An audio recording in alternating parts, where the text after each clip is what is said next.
After all this, you still... I still want that gas, yes. And you had better deliver. All right, folks. We made it to episode 60, our final release for the year. Joining us, it's your hosts, Adi and Josh. Great to be back, as always. Now, what can be said about 2022 that hasn't been said already? I mean, that's a real enigma of a question. I mean, it's, I don't know. This has been a wild year. Like, just in every, like, aspect, right? I mean, like, politically, it's just all over the place. It's, news-wise, it's been all over the place. I mean, just the past couple days, we talking about this outline, we've got, Andrew Tate, who I'll admit I did not really know like anything about him. The less you know about Andrew Tate, the better. You know what I mean? I didn't know like anything about him until like it was like, oh, he's feuding with Greta, and then oh, he's getting arrested for sex trafficking. I'm like, well, that's quite an escalation. Well, so the thing with Andrew Tate, if you're blissfully unaware of who this person is, keep doing what you're doing. If you're off the internet and that's why you don't know about him, good. But Andrew Tate was this one asshole who popped up in like Jordan Peterson-esque vein of like, this weird guy who steps in, to provide advice to young men who need direction in their lives. And the direction he offers is being sexist and materialistic. Right. Also, he was notorious for just saying a bunch of weird shit in interviews. Aside from just, his horrible views on gender dynamics. Also admitted that his dad, I don't think he said in so many words, but everyone was like, holy shit, was Andrew Tate's dad in the CIA or was he a CIA asset? Gets charged with, human trafficking, ends up in Romania, and, the rest is history at this point. Yeah, and like I've been like getting some stuff like filled in kind of through like the backlog, right? As the story's been discussed online. I mean, I was really impressed with just like the video that like got him arrested, which was with the freaking pizza box. And again, like it's just like imagine being like that upset, like because I remember like everyone was like dunking on that video first. And then, like, later that night, he's been arrested by the Romanian authorities because he doxed himself, basically. And I was like, and it's funny because it's like, I was like, I didn't think anyone would be able to contest Elon Musk for, like, biggest Twitter L this year. But, here we are. Like, he came with that end of year pitch. He came with that, no, I'm going to steal this one before there's, Musk has still got 24 hours. Let's see how it goes. Yeah, there was like something he said. I don't know if he was joking about that specifically, but he was like, "Oh, we'll have like content that'll, be regret-free on this platform and whatnot." I'm like, nothing's regret-free on this platform. No, just like posting how your day is going is like there's regrets the minute you set that out there. I'm 60 episodes deep into a podcast. What my regret is a bottomless pit at this point. But well, and between this and my other podcast experiences, I'm 60 episodes just this year. So it's like I've been just on the mic all the time. This has been a crazy year. Oh gosh. I in terms of like the vibe for this year, right? Like you were saying earlier, where there's just a backlog of shit you got to keep getting through. That's been the pervasive vibe for me, where I've just felt exhausted since 2020. I don't know. I guess a lot of people have been too, right? But it's been a year of trying to decide, like, do I invest any care into this or not? Do you invest into the stock market? The stonks. Probably not into Tesla. Those are the questions. But like, yeah, I don't know. It's weird where it's like 2020. Like I hate to continuously just go back to that year as like the cornerstone of modern civilization or whatever. But it is at this point, right? Like, I know everyone's tired of relitigating 2020 or 2020, but in some ways we're still reeling from it to now starting a third year on it, almost. Well, and like it's interesting too because like this was the year I think where like we tried to firmly reject 2020, right? Like Yeah. we kind of just accepted that like the pandemic is like done, or at least our like care about it is over, right? Like as a Right. society, we're done with that. Like people are tired of hearing about. I mean, to be fair, I mean people were tired of COVID regulations like a week in. Right. It's not exact, but I think like all but like the most like not to like necessarily like undermine concern about, but like all but like the most manic people have moved on from it, like on some level, right? I mean, whether it's kind of a light let back, right? Maybe you don't wear masks as often or whatnot, but like, or I mean, like, or you have the people who, I mean, frankly, were never really concerned about the pandemic, right? Who disregard any form of precaution and whatnot. And I think that's that's one of the key features of this year thing was it was sort of the first year, like after like the early winter months, we kind of just accepted that like we're just going to return to some level of normalcy. And I think that's kind of defined a lot of the chaos of this year, really. To some extent, yeah. And I mean, I don't know, but the big thing about talking pandemic stuff, like I'm at a point where like I don't have the stomach for it anymore because you have to relitigate every week of the pandemic at a point because there was never straight advice. There was never a straight direct order on like what you're supposed to do. And the subtext that gets lost in all of this is like you're kind of left to figure it all out for yourself.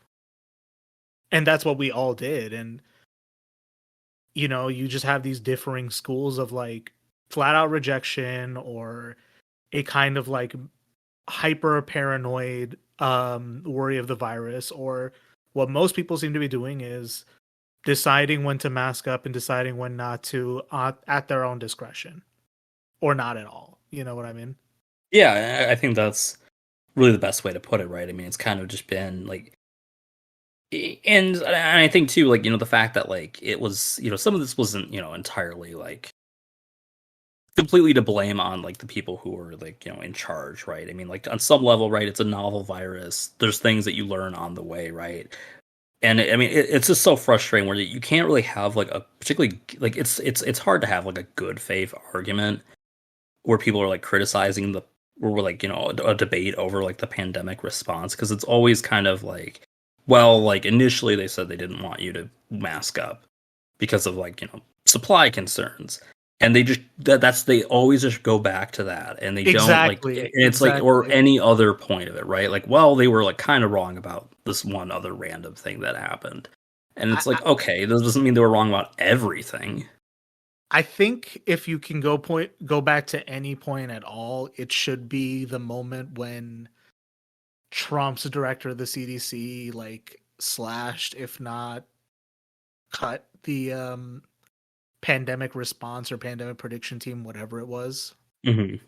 If you have to pick a particular point, but like you're nailing it there, right? Where it's like there's actually like a dozen correct takes, all of them different on how to read what happened, but it doesn't change the fact that like the response was effectively a clusterfuck.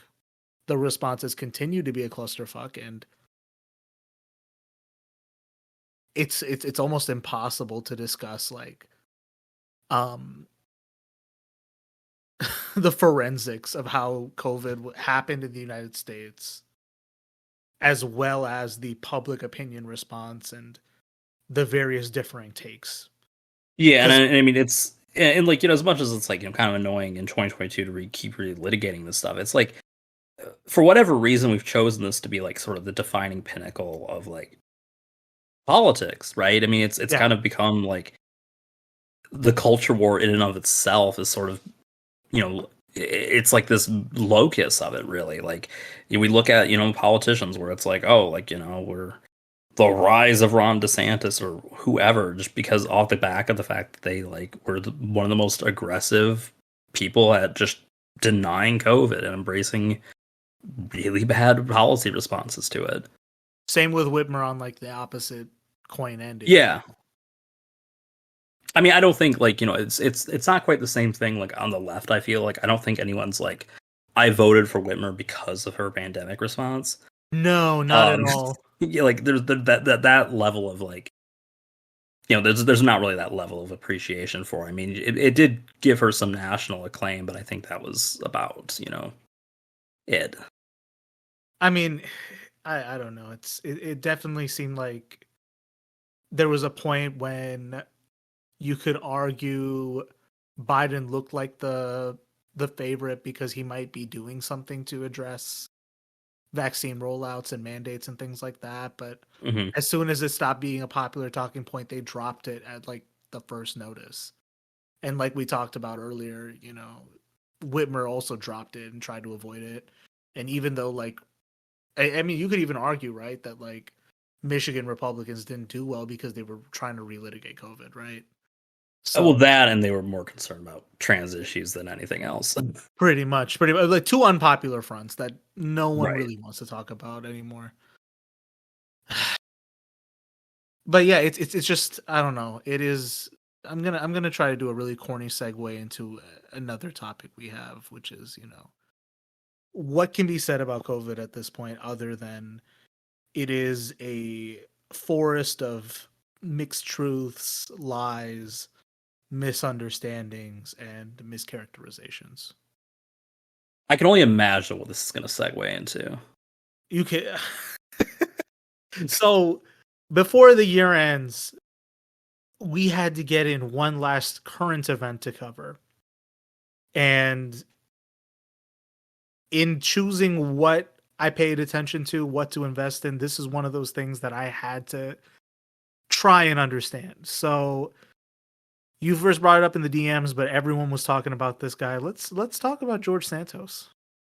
Yeah, like this is such a weird. I don't even like. Where do we begin? Like, so this guy he's an incoming Republican representative from New York.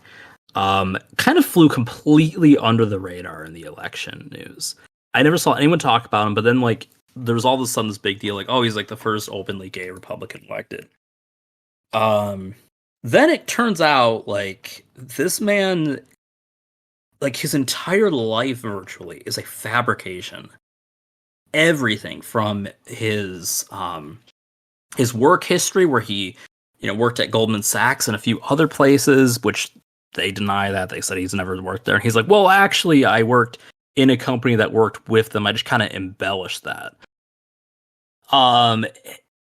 Things, like, right down to, like, the death of his mother. He can't even keep straight. Like, he claimed before for, clout that she died in the 9/11 terrorist attacks. Then, like, later, said some other day was the day she died. And it's interesting, too, when I looked at his, like, I looked him up a little bit, and apparently he's just had a history of lying.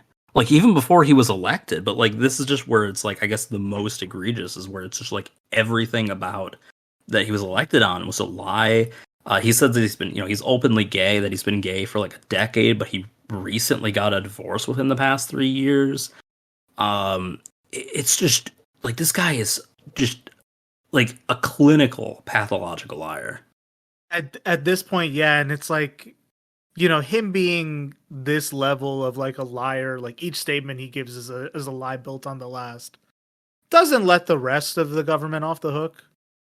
But this is like next level, like dishonesty, and okay, I'm trying to figure out like what's the best way to start unpacking this, because this is also the time I found out Tulsi Gabbard is now doing segments with Tucker Carlson. Yeah, she's his substitute teacher.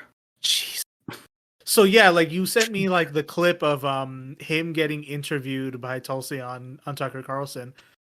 And she's trying to, first of all, shout out to her for, keeping the grift up, very shifty during her Democratic leadership days, and heading to the Bernie camp, which, by the way, like, I'm not saying that like 2016 Bernie campaign was like a grifter's nest. I don't think it was. 2020, you can say certain things about that campaign, but 2016, I think, was like some political operatives were definitely like, maybe this Bernie lane is a new avenue for us to start sniffing out. For her to go from there to this weird right wing bend she's on, it's either very surprising or not surprising at all, depending on how much of her career you followed at this point, right? Right. But again, consummate bag man. She is in her fucking bag. And you know what? If she landed her way to Fox News, good on her. You know what? Be on that grind set. And it's very funny to like watch her do the Fox News style grift about integrity. And try to grill George Santos about integrity. And then like really like accusing him like how can you count on people to trust you if everything you said is a lie? And I'm looking at George Santos's face, cold, soulless. Oh yeah. There is no remorse, no shame, no there's nothing close to like doubt or like self-awareness.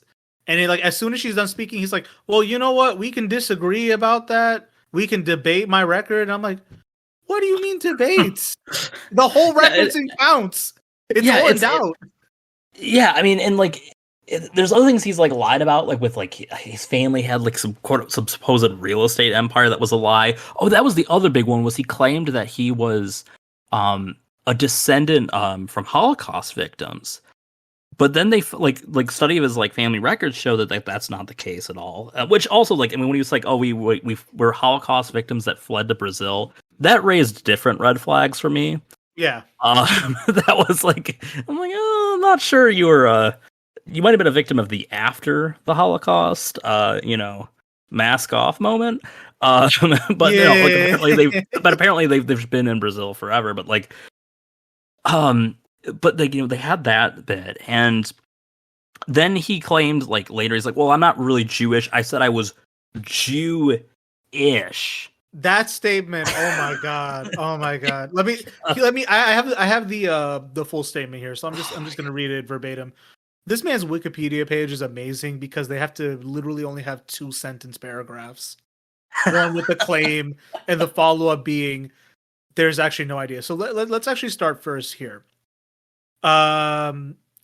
Santos's maternal great-grandfather was born in Belgium and immigrated to Brazil in 1884. His parents were in Brazil, and he has claimed to have dual citizenship.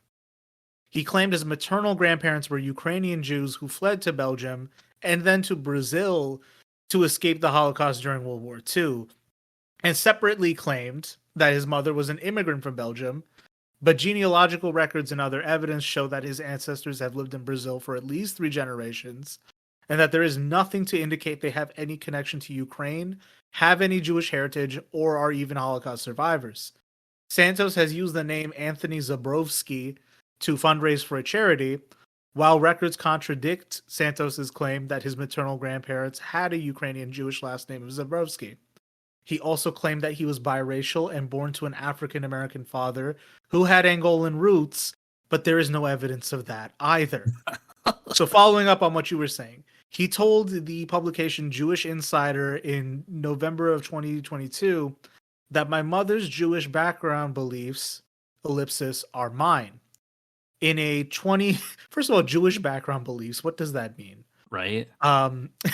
In a 2022 campaign position paper his campaign sent to pro-Israel groups, Santos called himself a proud American Jew.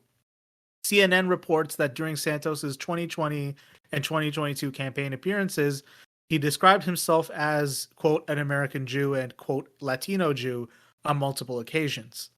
In December 2022, he told the New York Post, I never claimed to be Jewish, ellipsis, I am Catholic.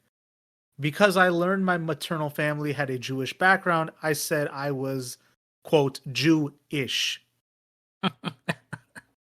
Then to follow up on the 9/11 claim, on his campaign website, he wrote that his mother was the first female executive at a major financial institution and that she worked in the South Tower of the World Trade Center. and died a few years later after surviving 9/11. His mother's actual occupation has been described as domestic worker or home care nurse. In 2021, he stated on Twitter that 9/11 claimed my mother's life. In an October 2021 interview, Santos said his mother was caught up in the ash cloud during 9/11, but never applied for relief because the family could afford the medical bills. In 2021, he stated on Twitter that his mother died 5 years prior. In 2022, he claimed that both his parents survived being down there at the World Trade Center during 9/11. This is, and there's so much to go off of here, but in two separate places, claims he was in part of a wealthy family that had real estate in both the United States and Brazil. Also, that he was born and raised in abject poverty. Yeah, was he just kind of setting up both biographies to choose one when the time was right, just test the mood, right? Well, if this Trump thing is really popular, I'll stick with the rich background that I'm a big winner.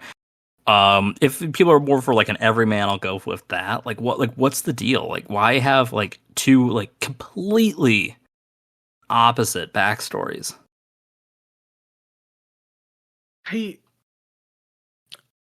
The only thing I can really say, right, is at a point,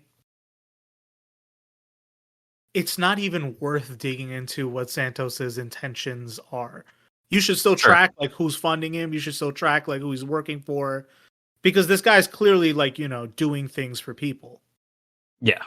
But what does it say about our system that at this point, that in a Congress full of pathological liars, how do you have a guy whose backstory never even holds up to the lightest pressure? Yeah, I mean it's why, I mean, again, when you have Tulsi Gabbard of all people saying that you're a scumbag, that you're defrauded the American people and whatnot, and it's weird too because there's been a strong push for him to not be seated, right? There's a push for him to resign, which, I mean, who fucking resigns anymore? Or for him to be expelled from the institution and whatnot, and that's a process that it's not really used very often. I could maybe spend a little more time going over it in my class, just because I'm sure people would be interested, but it's not like they use it that often. But and it's just weird too, where it's just the party apparatus is just kind of latched on, no, we need him. And it's really, it's not even so much that they need him, it's that Kevin McCarthy needs his stupid vote to maintain to be the speaker, because that's how divided their caucus is that they can't even necessarily they're almost ungovernable at this point, just because they all want different flavors of the same crazy thing, but they can't agree on the flavor. I mean, here's the thing, right? Is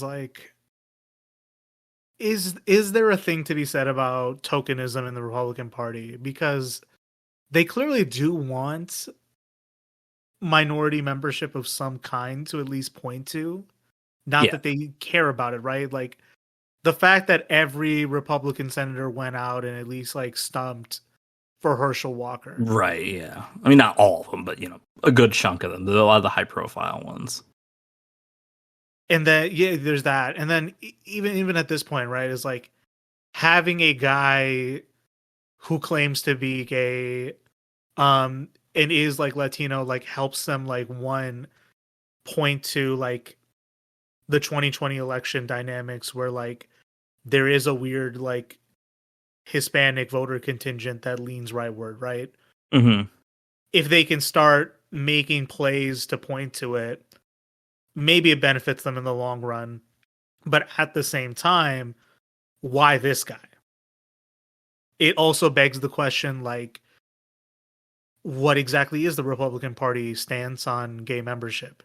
Clearly, they won't expel Lindsey Graham or John Kennedy, the senator from Louisiana. But they've made their views on LGBT people very clear, right? So, do they need him to be a token gay? Is he even gay, for that matter? Yeah, I mean, wow, that's even a question, but everything else is a question, right? That's the thing. I mean, even before he's not even Latino, he's just like Italian or something, right? Like, I mean, who knows? Like, it's just kind of like it's this weird thing, right? But I think like you're right. It sort of speaks to this broader problem within, I think that party, right? You know, like do they even pick up some of these choices? Like, is this the best they can do?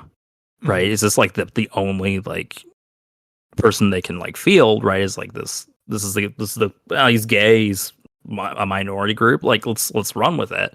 And Herschel too, right? Is this like the best black guy they can find outside of Tim Scott? But like, it's like is that the problem, or is it that like it's by design, right? Like, does this sort of kind of vindicate them in some ways, right? Like that, look, this is a true representative of the group in our worldview. Herschel Walker, this barely literate, imbecile, or this lying piece of shit who can't tell the truth for more than 2 sentences. Is this kind of more so like proof positive of how they feel about these groups, or is it something else? I don't know. And I mean, that's the other thing too, right? Where it's like, especially if you look at how the Republican Party has operated, even as far back as like the Obama years, right? Like, when has anyone had any integrity? Forget the Democrats at this point. I've said everything I've had to, but like, who in the Republican Party has had actual shit? Is this the last episode? Should have told me. Trust me, there'll be some new things to say in the next year. I'm more confident than not there will be enough to say, but if you look at like the bad faith approach they had to bargaining with Barack Obama, sure, just starting with that. If you start with, I don't know, the Bush administration's already flimsy claims to start war in the Middle East. Up until Trump, right? Like, at Trump's level, then you have like a case where they're not even pretending to have like a fig leaf. You know what I'm saying? Yeah. So in this like new like house of mirrors they've created with both rhetoric and politics as a whole, George Santos is not the exception to the rule. He is the rule. Sure. Yeah. I mean, I think that like most of them are I mean, really, it's not so much a question of integrity, a difference in integrity. It's more of like a difference in like tact, right? Like it's, who's better at like at least presenting themselves in like somewhat of a like competent manner, or has enough like cover up that like they're like, I don't think that many of them are like that out. Like even like someone like Louis Gohmert, who is like notoriously like brain dead. He didn't like it's like he didn't like blatantly lie about his entire history to win votes. It's just like, yeah, like this is who I am. I'm an idiot, and idiots will vote for me. I mean, it's prescient that you said that, right? That it just boils down to differences in tact, because that's, if you look at like what it is that America's ruling class and members of government are really fighting over. Yes, there's like some culture war fights that do happen. How sincerely or how insincerely performed, those commitments to those fights are is one thing. But, when it comes down to like, what was it that Democratic leadership had an opposition to Trump with? It wasn't the kids in cages. It wasn't the ramping up of militarism. It wasn't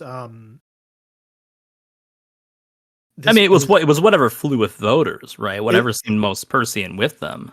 Exactly. But like when you point to like what it is they don't like about this guy, it was just that, yeah, Trump is tactless in a way that we don't like. Yeah, and I mean, I think like, I don't want to like be that cynical and suggest that they all like didn't necessarily care about kids in cages. But I think you're right, like at some level on the leadership end, right? Like, I mean, there's not, the minute Biden's elected, there's not really a strong push from leaders to like that wasn't a top priority by any stretch.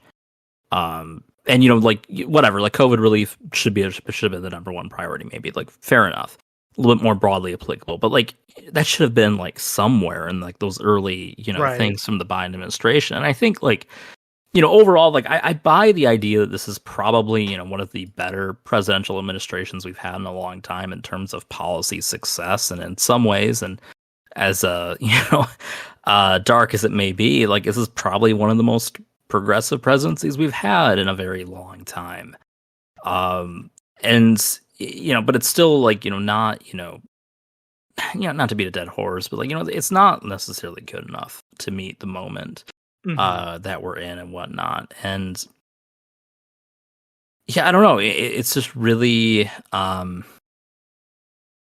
it just goes with that, like, again, like there's some of that cynicism where it's like there's still like those shortcomings. And you're right, like when it comes to like, I would say like when it came to like wars and stuff like that, the Trump administration, the bigger issue there was just that like he was so reckless that like half of his successes were just the fact that he walked us up to the cliff and didn't jump off of it.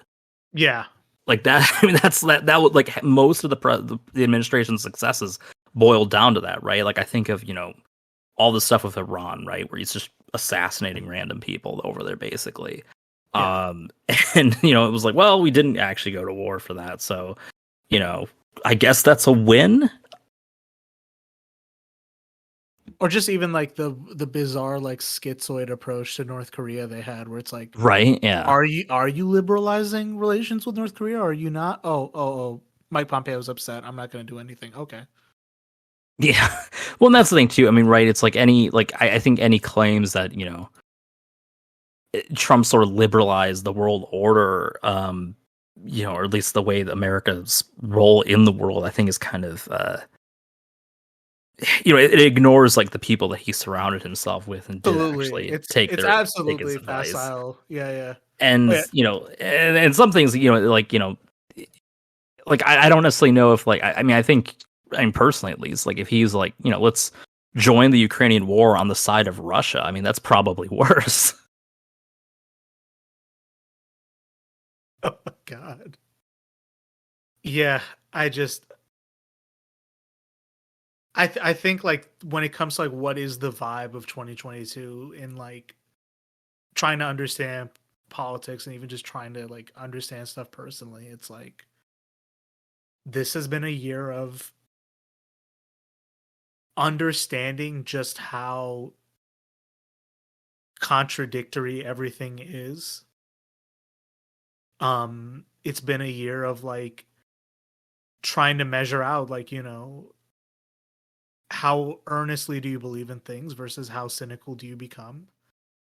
And it's also like been a year of like at some level just coming to terms with the fact of like it sucks, but this is the world you live in. Yeah, not in like a way of like, okay, I'm gonna throw my hands up and like just accept it for what it is. I think when we say like the world, like the world that we live in sucks, it's that like it's this idea that it sucks in a way that's not just like, oh man, like we're all stuck indoors because of this pandemic, it sucks. Like it's just like there are features that are just enshrined, like if you didn't necessarily have like an awakening before now, like definitely at this point you kind of realize that like things are pretty shitty for reasons that have nothing to do with like pandemics and whatnot. 100%. And it's also like the revelation you would hope people have is that, and by the way, these shitty features were put in well before you were even aware of them, well before you could have even said anything about them. And if you study the history of some of this stuff, the present order of things was basically put in without your consent. Now, do you let that make you fall into despair, or do you use that as kind of like as a setting to gird up your loins and like work harder? That's been the question that's been looking me in the face. Yeah.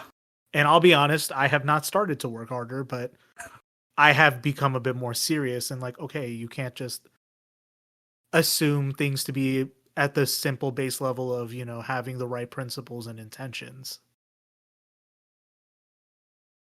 Yeah, I think that's fair. And I mean, and this is, I know it is that point, right, where it's like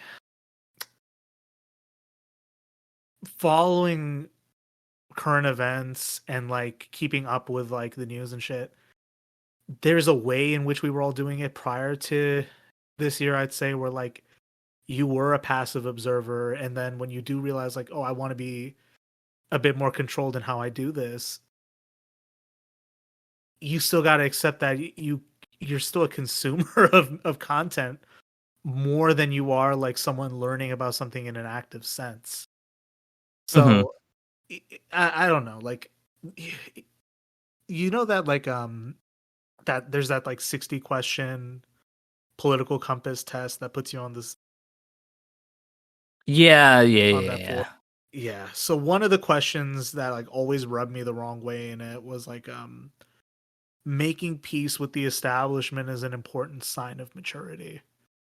And I never fucking understood what they meant by that question. To be fair, I mean that's like 90% of that test. Pretty much. It's like, it's because I remember like there's things that like I don't know. I mean like when you have to like really think on like any type of like personality test like that, I kind of think it's not good. You know what I mean? Like I kind of feel like at that point, like when I really have to think about that, especially when it says like you know like definitions and stuff like that, right? Is like making peace with the establishment. Like, well, what does that mean, right? Like, does that mean like I don't know? Like, does that just mean like embracing their positions? Does it mean something else? Like, it's really it's a hard one to unpack properly. 100%. And like there's definitely like discussions of like if you have like a historical materialist view of politics, the left right or even the authoritarian libertarian divide in that political compass is facile to use, right? But at the same time, like that question just presupposes like accepting the current order of things and institutions as they currently stand is synonymous with maturity in some capacity. I'm like, what if the order you're in is unjust, you know? Well, and I mean, on some level, I mean, that's kind of. I've always seen it as sort of like this mainstream edgy view that, like, you know, accepting that you can't like change or alter things and just like going with the flow is like a mark of maturity. But it's like, I don't know. I mean, like to me, that's such a like cynical view that like you can't even like hope to like accomplish like anything that would actually like bring about positive change. I mean, like I don't know. I mean, to me, that's like just like I don't know. Like I just don't really like the idea of like just shutting yourself out completely like that. Yeah, because it's like it's also like illogical at a point, right? Mm-hmm. Like these institutions were put into place; they were not like birthed into the world with us. You know what I mean? Right. Yeah. Someone put them in place, and if you trust the process of studying history and, you know, developing like political consciousness, then at some level you got to be like, well, okay, like if things were changed in the past, they could be changed again. What that change looks like, that's what we're all arguing about, and that's the discourse for you. But you're right that like just accepting the order for what it is as if it's perfect, or even worse, that there's nothing you can do to change it, so you might as well like numb the pain or like numb like the frustration you feel from that and proceed. It seems moronic to me. Now, do I have an answer for like how to fix anything? No, I don't. And I'll be honest, I'm not a decent theoretician by any stretch of the imagination, but I think like the point there in that question of like, is it making peace with the establishment? No. I think what the mark of maturity is understanding that conditions existed well before you even observed them. That's the real mark of maturity to me. If that even counts for anything. So you answered no to that question, is what you're telling me. Yeah, but that's the thing, is that's such a stupid question to leave as a yes no too. Right? Or like, I think I can't remember. Is it yes no on there, or was it like an agreement scale? Like strongly agree to strongly disagree. I don't remember how that one. I think it is a strongly agree to strongly disagree. A little better, but yeah, it's still kind of like, again, like, what does that mean? I don't know. Incredibly limited. Oh god. So I mean that's basically my take here, right? Is like how do you recap the year knowing all that? But at the same time, I'd say, like, you know, for the first part of the year, we were kind of all just passively observing what's happening, and then as of the spring, it was like, go forth. So yeah, and we covered the first item of our outline, which was the quote unquote collapse of the pandemic. Next up in the counter, we got the Oscars slap. Yeah, I mean, I honestly think that we had a great transition there too, as far as like, you know, passively observing things going on. This was like such a weird moment as like far as was like the cultural zeitgeist. I mean, like the slap itself was strange, right? I mean, it was kind of disorienting, like what the fuck just happened. But why did it turn into a public debate of morality? How did that happen? Right? That's what I'm talking about. It was just like, is there really nothing better for us to like debate for like weeks than this slap? But it was just so weird how it became this whole like public debate, like, oh, like black women should be defended. He was right to slap someone who made a joke about her baldness and whatnot. And I mean, I don't know. I mean, like, was the joke the nicest thing ever? No, but I mean, like, is violence like I mean, like, I don't know. I mean, like, I think there might be some legitimization to like the use of violence for different situations. I don't think that was necessarily it. I mean, I think when the people who normally think that, like, you know, people should be protected and whatnot, I don't think they usually mean like a kind of sassy remark. It should be is like, you know, DEFCON 3. I think it's, you know, societal structures that put them down, I think, are the things that they need to be protected from, not like how did this microcosm event become like the totalizing arena of like unaddressed justice? And every like public spectacle is turning into that. Like every little incident, every little headline, every little trend is like the new battleground to try to find an answer to something that like society has already failed to answer. Yeah, I mean, I will say, thank God, Will Smith and Chris Rock are both black. Because the minute it was, oh my God, oh, the discourse would be disgusting, would be rancid, putrid. Like, I mean, I think that limited the scope of, as expansive as the scope of this event was.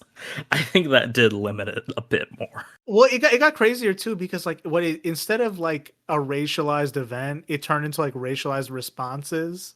Yeah, for whatever reason, it's like, oh, so like people of color are cool that the slap happened and white people aren't, and it turned into like, because civility and complacence are white values, and I'm like, even if that's true, what does this arena have anything to do with like this highly publicized but ultimately a microcosm of human relations? Right. Do any of us know anything about Will Smith, Jada Pinkett Smith, or Chris Rock? Do any of us? I mean, I've seen them in movies. Okay, outside of that, but you've seen them pretending to be someone else. You're right. Yeah. I mean, I know there's like some marital. I don't want to say issues, because I mean, like, whatever. Like, you know, it's celebrity gossip. It's celebrity gossip. That's it. Yeah. It's like, but like, that's it. Like, it's just, I don't know, man. It's like the kind of thing where it's like we were all just plugged into the matrix that like at one point I was just like, why are we fighting about this? And by the time you ask the question, it's already too late. You've already gotten into a 150 message thread in your group chat. God. You know, I will say this. I don't think the discussion of that event for me was largely down to memes. And that was about it. It was just sharing memes of like, you know, where you replace stuff. You know, there was the JoJo edit of the slap and stuff like that. That was really the level of, I mean, I obviously consumed the engagement and stuff like that, but it was like, I didn't, you know, get into like debates over like if this was like appropriate or whatnot. I mean, I have, you know, I still have some brain cells left, you know, that would indicate that would be a bad idea to do, but give him the Medal of Honor. If honestly, props to you for not engaging any of that nonsense, because it's too late for me. I was way too invested in that by the time I asked, I'm like, yep. So where do you come down on it? I mean, ultimately, we're all losers for engaging in the debate. That's where I finally come down on it. Like, how did this microcosm of like limited interpersonal violence become like the grand debate on is violence okay? Well, it's funny too, because I think that like on some level, like, I mean, there's like an interesting cultural discussion for the event in terms of like the fact that like the Oscars is such this like, you know, it's for the movie industry, right? It's kind of like this ultimate staged thing, right? It's hard script, all that. And when you have like this moment of just like unscripted like thing like that, like it's interesting, right? That it's like that's something that went off the rails, right? That like you had this, and it kind of raises questions about like, you know, oh, like you consume this content normally, you know, in movies that both of these guys have starred in, but you know, seeing it in real life is just so shocking, especially in such a minor way, right? Like, I mean, I'm sure they've both endured far worse violence on other occasions, but yeah, I don't know. It was just weird that it became this like grander cultural thing, and just the intensity of responses to like, we're talking about the slap like he almost killed somebody. I'm like, there were people who reacted the way you would expect, like if they were personally slapped or their wife was personally insulted. I'll tell you the dumbest thing I said like, because I did engage in some of that where it's like, oh, so if I stood up for my wife you'd be upset with me. I'm like, why? Wait, why am I doing that? But I think the worst thing I said was, oh, so you're okay with the slap? Or no, like, oh, what I said was, so you have a problem with the slap, but giving money to Ukraine for another war is okay. Sure thing. I'm like, wait, what? What am I doing here? Why? Yeah, that's a bit of a reach. Now I'm just combining things that don't even add up. Like, I am not perfect. I am not without sin. I am actually as stupid as anyone else. But very very dark times when this is what everyone was talking about, and it's like it would have been okay if this was only for one night. It kept going on for like a week and a half. Well, that's probably underplaying it. Yeah. Actually, you know what? There's still one more day left in the year. We could bring it back. Let me just look up hashtag the slap real quick. I hope something shocking happens at this upcoming year's Oscars. Oh my god.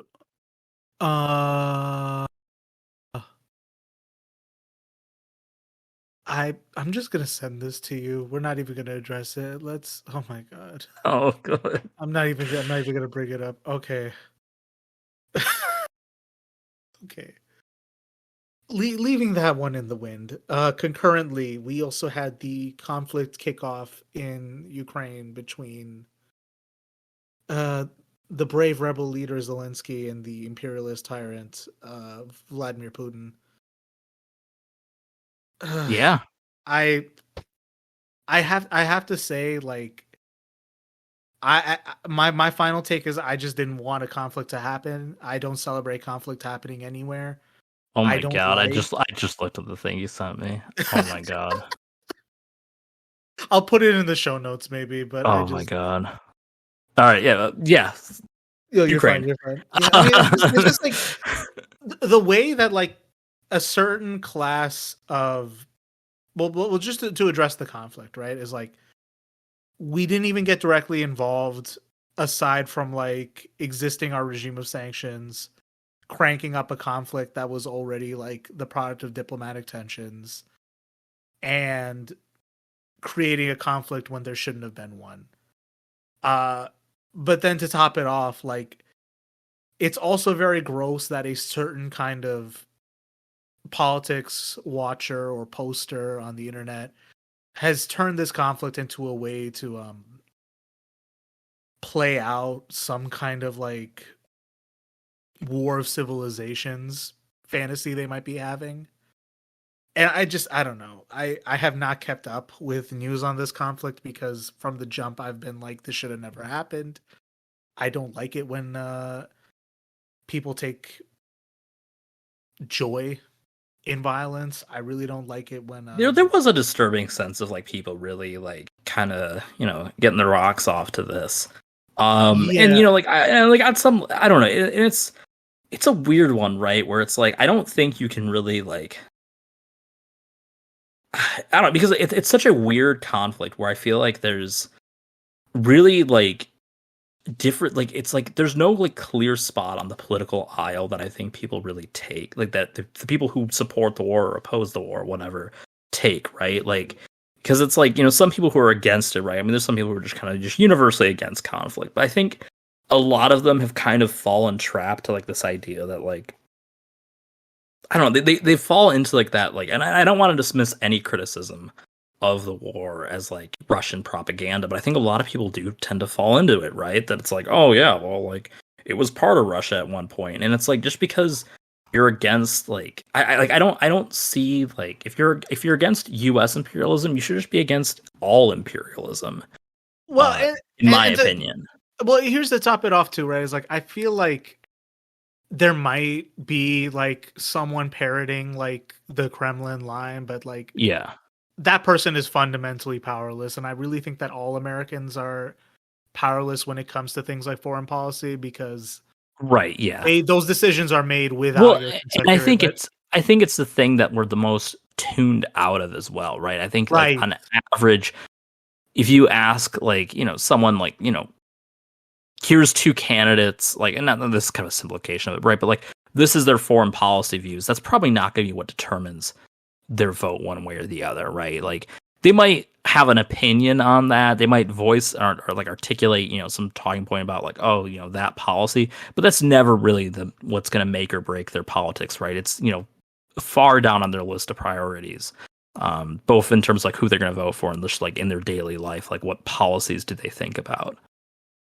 Oh no, 100%. Like these institutions are also just unaccountable to us. The information that's out there is pretty limited because it's like, do you trust any US media outlet when it comes to coverage of another country? That could be fraught. Do you trust that country's media outlets? That's also fraught. Yeah. And I'm just kind of the mind that like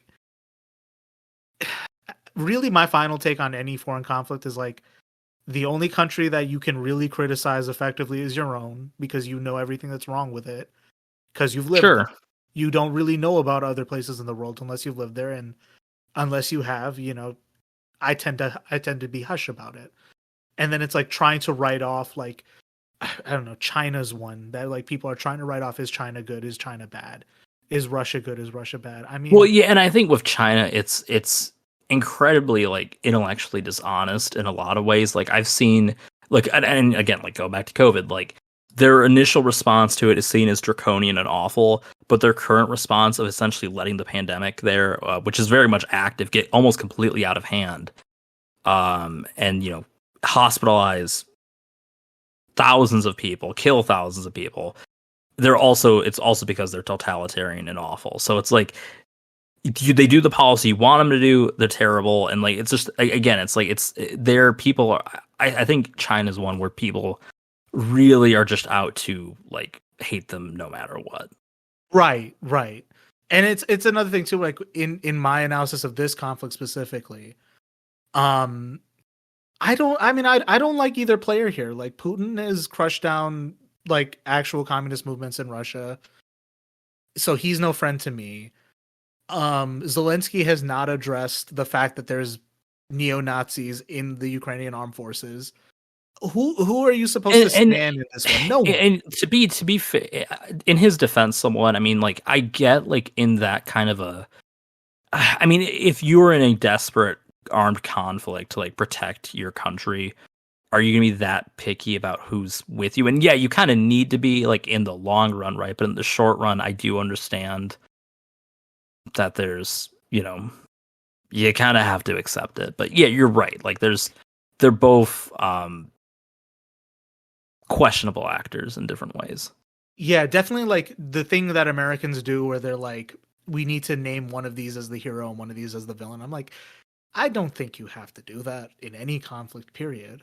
And also, I mean, it kind of just, like, and it's funny, like, it kind of goes to, like, a fun juxtaposition with the slap is, like, we almost treat it less seriously than the slap. And, like, like, because it's like, like, choose your hero, choose your villain. Like, like, it's like you're picking a route in a video game or something, right? Like, oh, this is like Command and Conquer 4. Like, this is, like, which is just a bizarre and really perverse way of looking at it.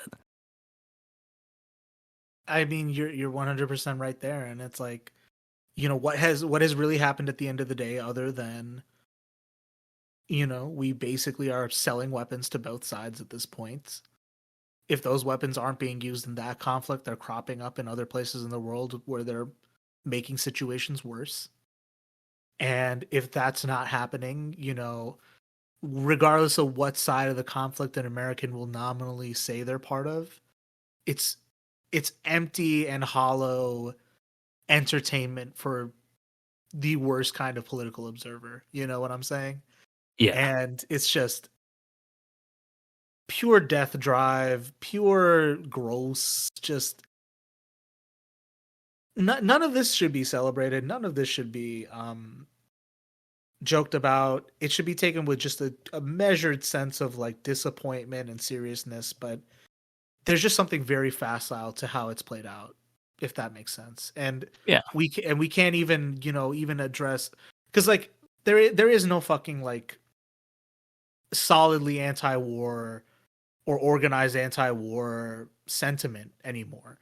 If it did exist, it's basically funneled it back into the Democratic Party. And then no matter how solidly you were like, fuck Russia, fuck Ukraine, the conflict should stop, guess what? You're still watered into whatever policy prescription the Democrats were going to give. And that's how you get that. What was that stupid scandal that happened like a couple months ago where like Sanders and the squad were basically trying to justify like a vote to renew funding for Ukraine or something like that? I mean, there was a recent vote on that too. I don't think that was the particular one. I think it was a different funding bill. I could be wrong. I think it was the rail worker strike. Oh yeah. Which I don't think it was. It was only some members of the squad, about like half of them. Okay. And again, we've talked in the past on how like the squad is already just a kind of a nothing burger with the way that it's random people kind of thrown together to vaguely gesture at progressivism, but each member of it is uniquely different and not even on the same agenda, if that makes sense. Well, I mean, maybe the same agenda more broadly, but not, yeah, not on every item. Yeah. Oh gosh. Okay. We've got these are all disparate. I'm gonna try to see. There's probably no way to segue to each one. I mean, I have climate changed as like the next item. I guess more broadly, we can kind of speak to like one, the bizarre flood events. When there was the massive floods in Pakistan earlier this year, massive flood events in Kentucky, heat wave in India, and even, I mean, just more recently, the recent polar vortex that happened this year, right? Yeah, I mean, there was, the hurricanes that were a little more powerful in their magnitude than before, too. I mean, yeah, I mean, this is, again, it's sort of this ongoing thing.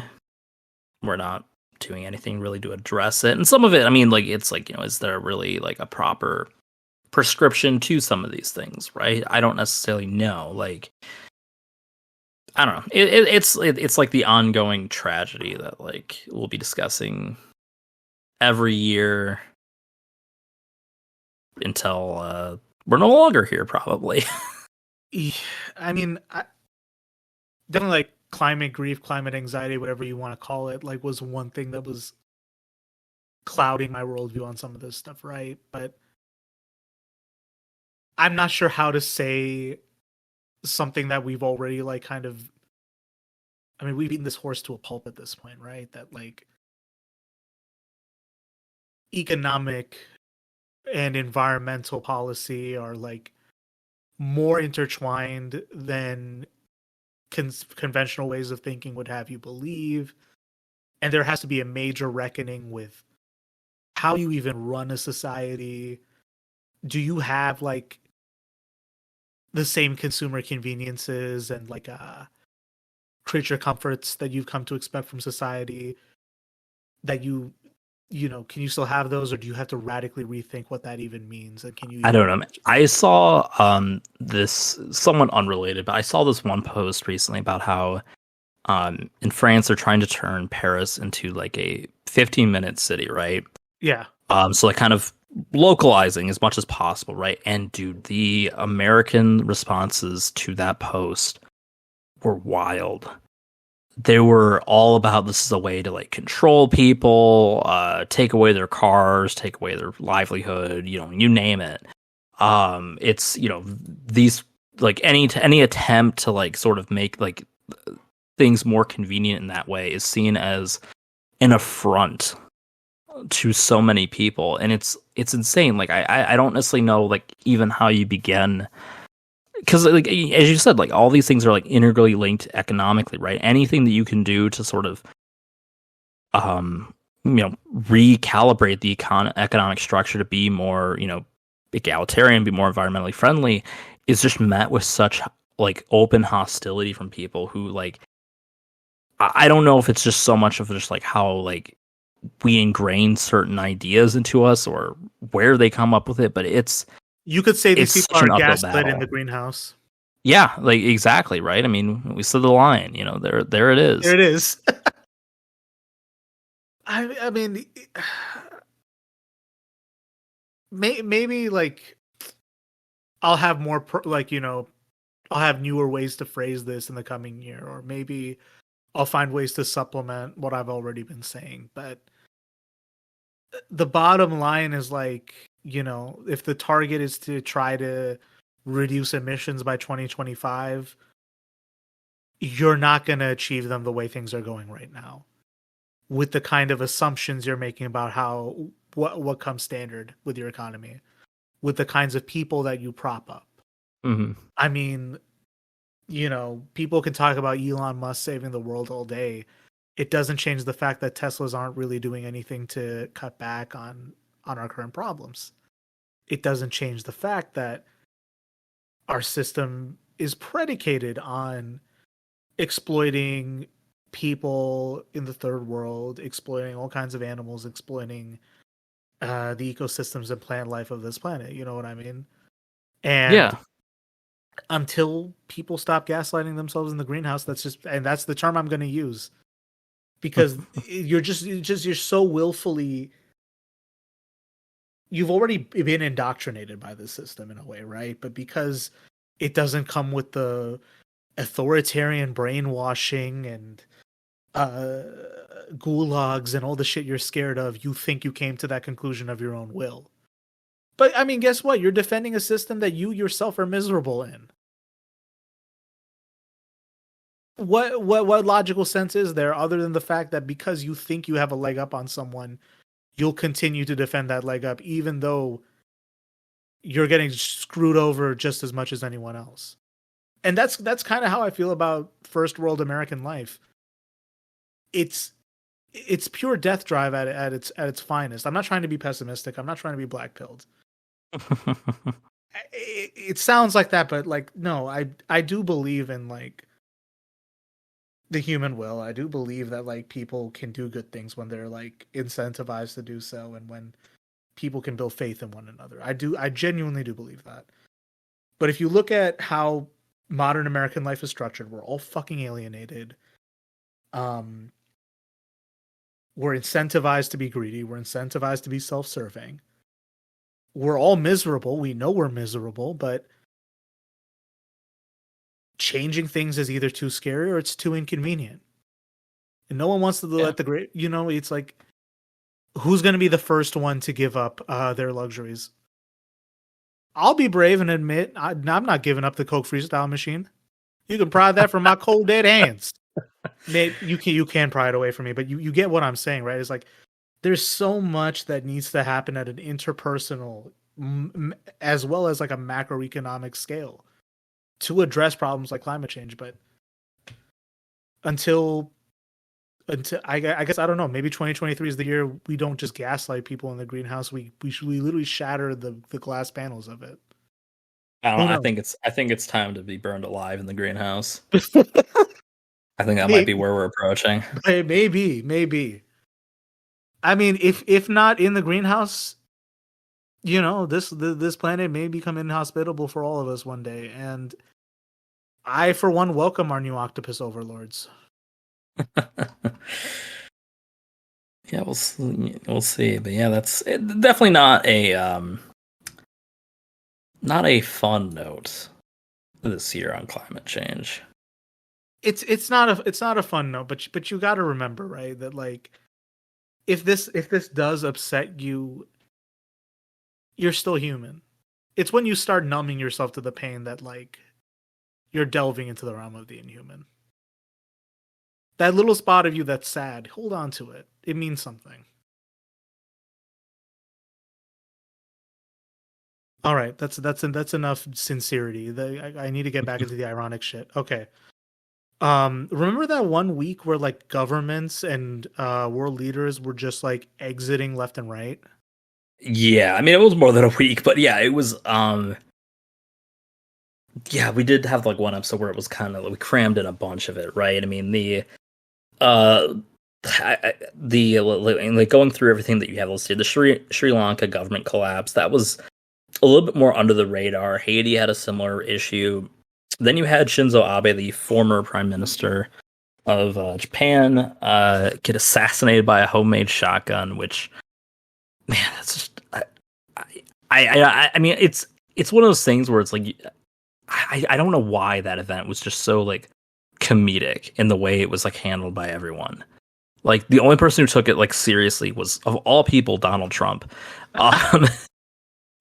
This wasn't that week, and we didn't have it on the outline. But of course, you had Pelosi's husband getting attacked with a fucking hammer of all things. That was also just ridiculous. Yeah. Like, and again, it's like one of these like right wing nuts. Like, you're all about Second Amendment. Where the fuck was your gun? Like, not saying that it should have escalated further, but like you would think that would be, if I'm gonna go to someone's home with the intention of ending their life, I'm going to bring something a little bit deadlier than a hammer.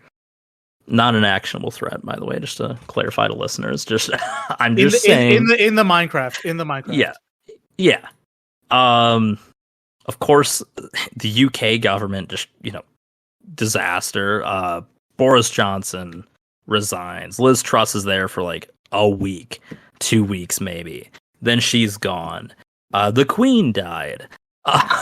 Everyone turned on the royal family as a whole, right? I mean, like Charles, like just kind of came across like a bit of a, kind of a rich snob, and I mean, I don't know if you've, God, that might be getting a little too into like the entertainment sphere, but like you have like the documentary from right Harry and Meghan, where it's like kind of another bit that's like, oh man, like these royals kind of suck, and it's like, I don't know. It's just weird where it's like, I don't know if anyone has seen that documentary or not. I have actually. I did watch part of it. Okay. So like, I don't know if you got the sense or not, but like, was Harry like dancing around did the royal family kill Princess Diana? Wink, wink, wink. Like he never said it out loud, but there was a number of things in that documentary that I think they were largely from Harry, but there was a lot of things where they put like the sprinkling of certain ideas and conspiracies in there, and they don't follow through. There was another one that I was thinking of too, where it was like, I think it was like when they were talking about like the leaks, where it's like, dad's like, I'm gonna need that in writing, and then it like, I don't want it to write it down because it'll leak. And he's like, no, I need it in writing, and then it immediately leaks, and it's like, there was like all these things where it's like they're suggesting that like a lot more nefarious things are happening than what they're just saying, which is already not good. I mean, if he really wanted to be pilled, he could have been like, UK tabloids, wonder who was involved with this. Oh, is that Ghislaine Maxwell's dad? Is he actually like one of the people? Ghislaine Maxwell's dad, I think, owned that one publication, The Sun. Let me just. Oh, okay. And I know like the Sun is a paper that like is just it's not even just like a right wing rag. It's like all manner of like royal slander, and then like let me just make sure. What publication?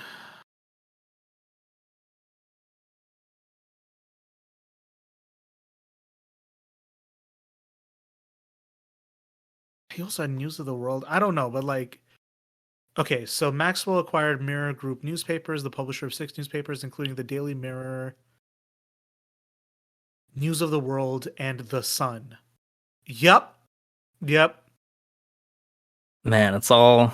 I mean, and you already know, like, you could start getting really schizoid with that. I was like, wait a minute, Ghislaine Maxwell's dad, her, Prince Andrew, Jeffrey Epstein, no. Prince Andrew. Oh no. Elon Musk. Dear God, I mean, if he was about it, he should have. But I don't know, with Harry and Meghan, it just kind of seems like they've had several opportunities to kind of like cash in a media career, and they've been early about how they go about it. But again, starting with like the Oprah interview, with their like multi-million-dollar deal with Spotify for a podcast that fell through, and then now the documentary. I mean, as far as escaping the royal family goes, pretty profitable. Good on them. Yeah, I mean, I don't necessarily buy the idea that like they escaped purely to make money. Of course not. Of which course is like not. what That's they, not which what is I'm like saying. a lot of the tabloids accuse them, but it's like, which is just wild to me. There was that one article, I can't remember where it was, but like it was about like how it was like, oh, this was the year that people decided they were done with narcissists, and it was like, Trump, Elon, and then it had like Meghan Markle on there. I'm like, what? Like, are we really gonna put her in like the same like caliber as like these guys? There's something so bizarre about royal watching. Like, Americans who do Yeah. royal watching at like at a certain level, I'm like, it's weird when we do it. But then British people have like this. I think it's weirder there because like, we were kind of like, again, back to like the slap and like our like fascination with celebrities. It's like there because it's like institutionalized. It would be like if, Chris Rock and Will Smith were like part of this like elite family that like, and we just saw them like, it'd be like if you saw the Queen slap Prince Philip in public. And like that's the weirder thing to me, is that it's like, it's such this archaic concept. And like, there's so many people who like just buy into it, right? It's like, it would be like if we just like had like taxpayer funded celebrities who we just held up in certain roles that were like largely performatory, but yeah. Maybe that's what we need to do in America. Like, maybe we should. Who is our like taxpayer funded like star couple that we just like parade around the country? Star couple, ooh. Well, it's not Joe and Jill. I'm sorry to say. I guess it's Barack and Michelle, right? I mean, they're probably the most popular public couple in America. I mean, I assume they get some residuals. Yeah, because like Chapo Trap House has done this like gag where it's like, oh, like a rotating cast of celebrities like Dwayne The Rock Johnson or whatever. I'm like, no, I think you should keep them separate, but you need like just one family they put in that like everyone gets to put in like an inordinate amount of their short time on this planet following. You know what I mean? Yeah, I mean, I feel like I don't know. I mean, like nothing like because even like the Obamas, I was like they gotta be like the closest thing. But I'm like even then, I'm not that sure that they even like compare, right? Like you don't hear about them being like just swarmed by paparazzi the minute they exit their doorway. No, I think if anything, you have like people projecting their ideas of romance and relationships onto Barack and Michelle. If anything, I think if you want like dynastic politics playing out, Yeah, like the Kennedys. The Bush family is a real place to look at it. But again, because H.W. Bush, the Yaley that he was, knew like, you know what, him being like from the Northeast was gonna get him in trouble. So him and his two sons like jug hooting as much as they did to seem folksy. Yeah. And then Jeb became a little too folksy, and it wasn't going to fly with the voters. No, I mean he was revealing his hands there, like that's not a Southern boy right there. That is a clammy-handed New England some bitch if I ever seen one. Right? God, I just again the entire Bush family being from Connecticut is so amusing to me. It really Knowing is. that just them being Yaleys and like Skull and Bones members, like I don't want to be like. There's a way people talk about conspiracies and conspiracy culture in America that's very like gauche and like you don't want to come across as like Alex Jones. You never want to come across as Alex Jones. That's our reinvention for next year. Yeah, going yeah. Hard, like, folks, the Democrats are coming for you, ladies and gentlemen. Black helicopters have been spotted. Anyways, like, is anyone else like worried about what these guys get up to? Why do Skull and Bones members like have the skull of Geronimo allegedly? What is that about? It's a good question. I don't know. I'm not gonna get into like the whole like imagining what they get up to because that's just it makes me queasy thinking about that shit, even if it's true or not. But at the same time, like, does no one have like the remotest sense of curiosity about like, so people have all this wealth and all this prestige and they get into all these positions of influence? That doesn't sound suspicious to you at all in a country that's supposed to be a democracy?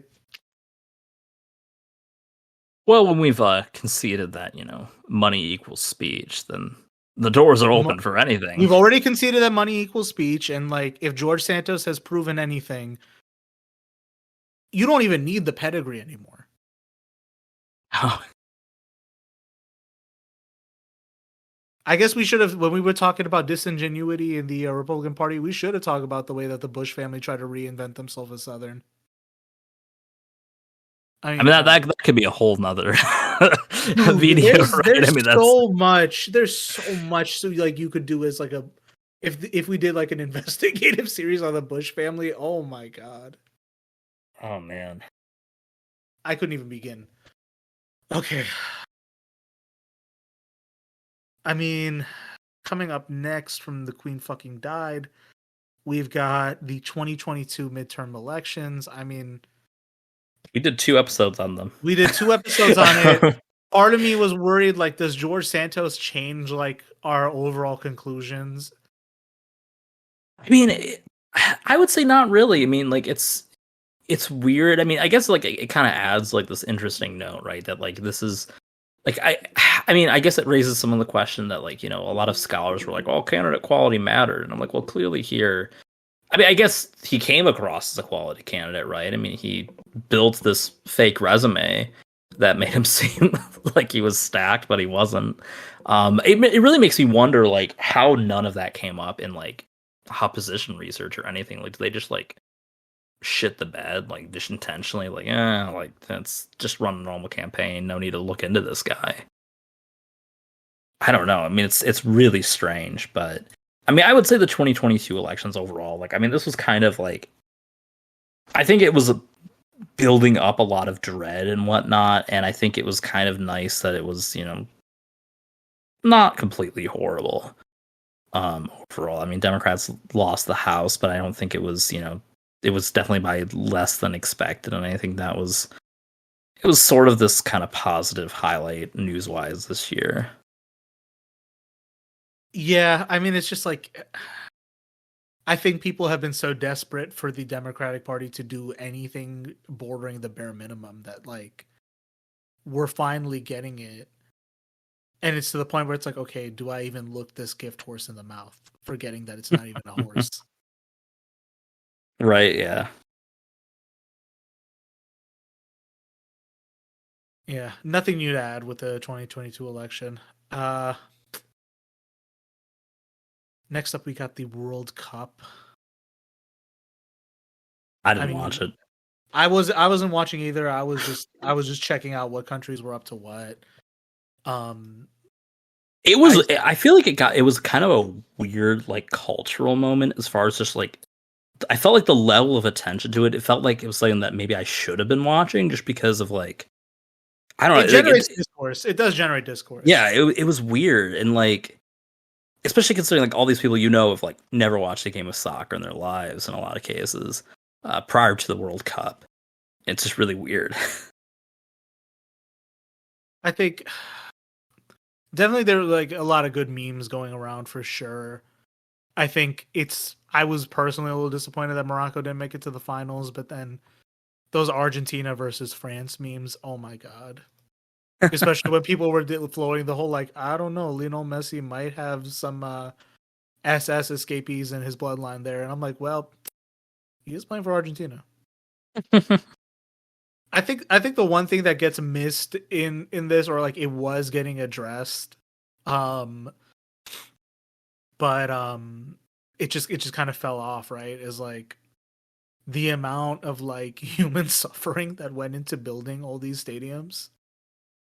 Yeah, I mean, it's something that's like come up a few times with like the Olympics, where it's like a few where it's like they go through like this like homeless purge, to like clear the way to like build these, build the infrastructure and stuff like that, and yeah, I mean, same deal here. It's like, yeah, no, okay, so no, are we putting sanctions on Qatar? We're not. Oh no, oh man.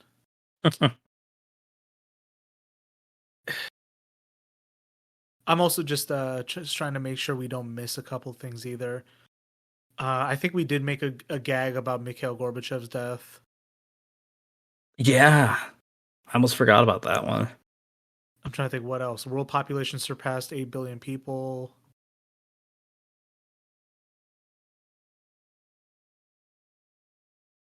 Shout out to the 8 billionth person that's listening to the show, hopefully.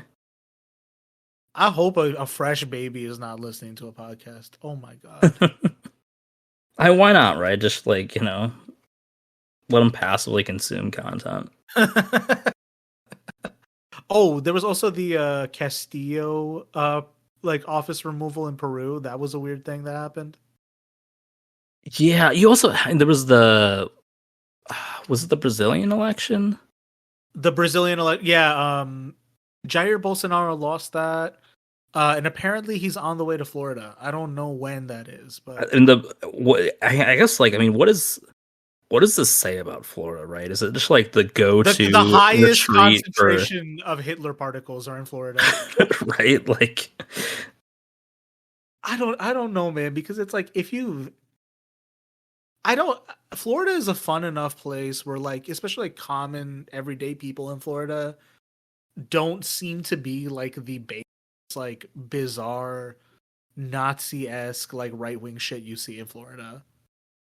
But I think it's just like the combination of like snowbird and retiree communities, the amount of real estate capital, and then combine that with like the whole Cuban emigre network and everything. Like it has become this bizarre right-wing project.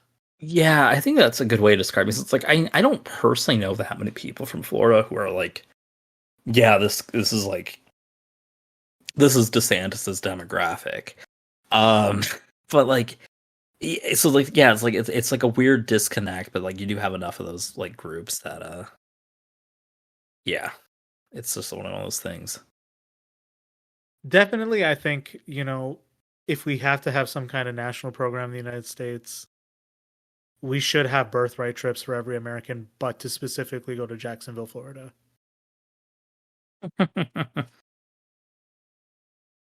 Oh gosh. Also, we missed this. Let's probably mention this. The National Ignition Facility did achieve fusion ignition, which is a major milestone in the development of nuclear fusion power. So, are we in the reality where Gundam happens? Let's see. Yeah, I mean, obviously, it's going to be a bit of a ways away before they're able to miniaturize that. But yeah, I mean, that being said, I mean, I don't know if the Gundam timeline's really any of the Gundam timelines are really ones that I would want to live in personally. I mean, they're not. I think you haven't watched them closely enough if you think that they are. No, not at all.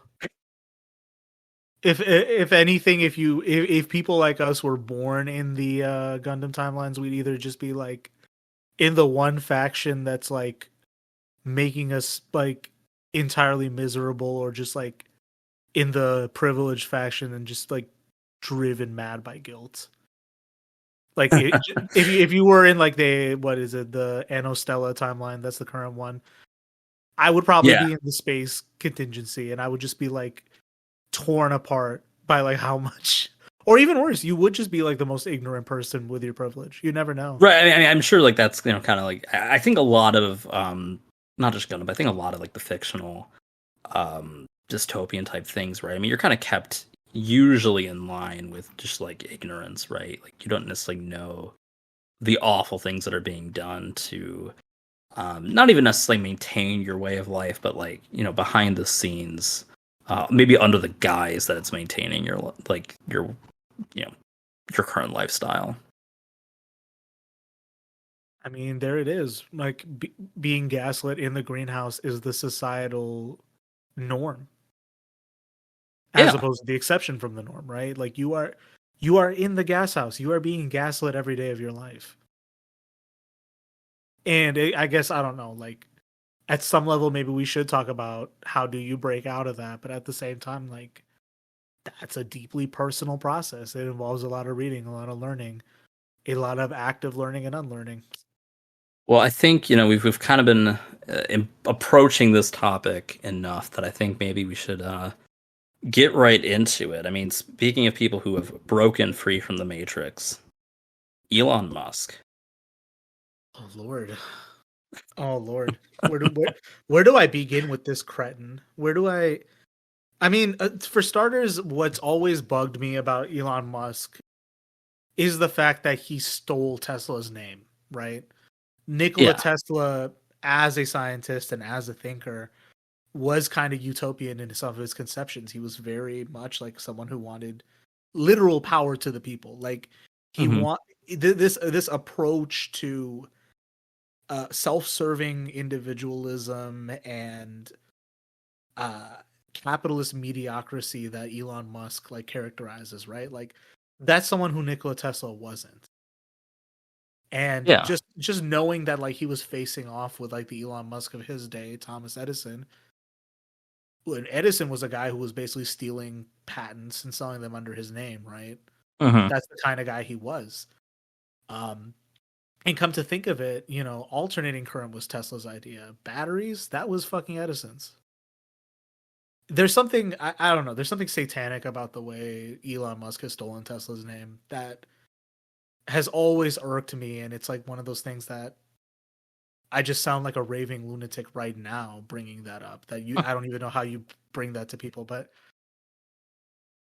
I mean, at what point did you realize like, okay, this guy's a fraud? Like he is not this Iron Man genius he's selling himself as. This guy is like definitely a fraud. At what point did you? I don't know when like that exact like wake up moment was. I mean, I guess I've always been like a little skeptical of him. I honestly like it was. Like I mean, obviously I was always aware of him, like as long as like the Tesla thing's been going and whatnot. But there was a documentary I had watched, which I think was largely there to like kind of promote him, but he just came across as like really disingenuous through it. and like he was like kind of like ripping people off and things like that, which was Yeah. kind of done in more of like this like through the lens of like capitalism ripping people off, right? Like screwing investors and stuff like that. But I was always cynical of him, but like just any like level of like, well, like maybe he's making some important advances, right? Was kind of just dismissed this year, where it was just like, I mean, obviously, like the big story this year, of course, is him acquiring Twitter, which was like a joke for like half the year, and then a sober reality for. Actually, I don't even know if it's a sober reality. I'm so mixed on it, right? Because I think like he's definitely done horrible things to the platform, but like it's the spectacle of it is like undeniably entertaining. Yeah. Like just everything, like all these like policy changes, some of which have lasted like a single day, right? Where he's like, let's ban links to any social media. Let's get rid of Twitter Spaces for a hot second. Like what was that? Because journalists that were banned were using it because he banned journalists because they were using quote unquote assassination coordinates because they like had retweeted something from the Elon's Jet account, which he had previously said he wouldn't ban. I mean, for me, like, and I don't know. I mean, it's like I feel like his fans and whatnot have always been cringy. I think they're worse now just because it's like, I mean, some of them will just like bold face just say like, oh no, he's like only pretending to be stupid. Because this is just next level. Like, I think 2022 has been a year where you like where I've also just understood the process of dick riding for what it is.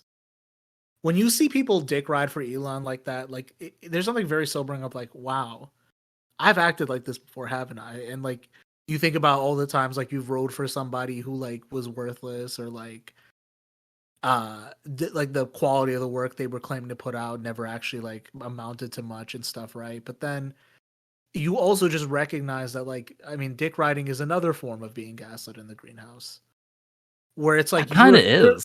Yeah, you're clearly being ripped off by this guy. He doesn't care about you, but like the personal validation you get from the fantasy that this guy would be interested in anything you have to say, or counter the fact that you feel like he represents you as a person. I mean, I was going to say, to be fair, for the interest in what you have to say, I have seen some of the accounts he replies to, and like if you're like one of his dick riders, he might stumble on your content. Like he like this is like, I know I have problems with probably being online a bit too much. This guy takes it to like a whole new level. And like we've seen, speaking of the Tesla name, hey, if that stock drops anymore, you might just be able to buy the whole company out from under him. And Tesla wasn't even his company. Tesla was never his company to begin with. He just came in and like, yeah, that's true. Another thing to mention about Tesla, by the way, is like the fact that like, have you seen all those videos of like people like talking about how like shittily built a Tesla car is, and someone will come in the comments and say, well, actually it's good that they do that, you know what I mean? And like a blatant bold-faced lie that doesn't even benefit them or Elon for that matter. I mean, I will admit I have been in a Tesla and it was a pretty nice vehicle. It didn't fall apart. Did the door handle not like, no, okay. I mean, but it's weird because like the only person I know, well, I guess I know a few other people maybe, but like this person has never had an issue with his car, but like everyone else has. So it's just wild that like I guess it's just like inconsistency, which is pretty American when you think about it.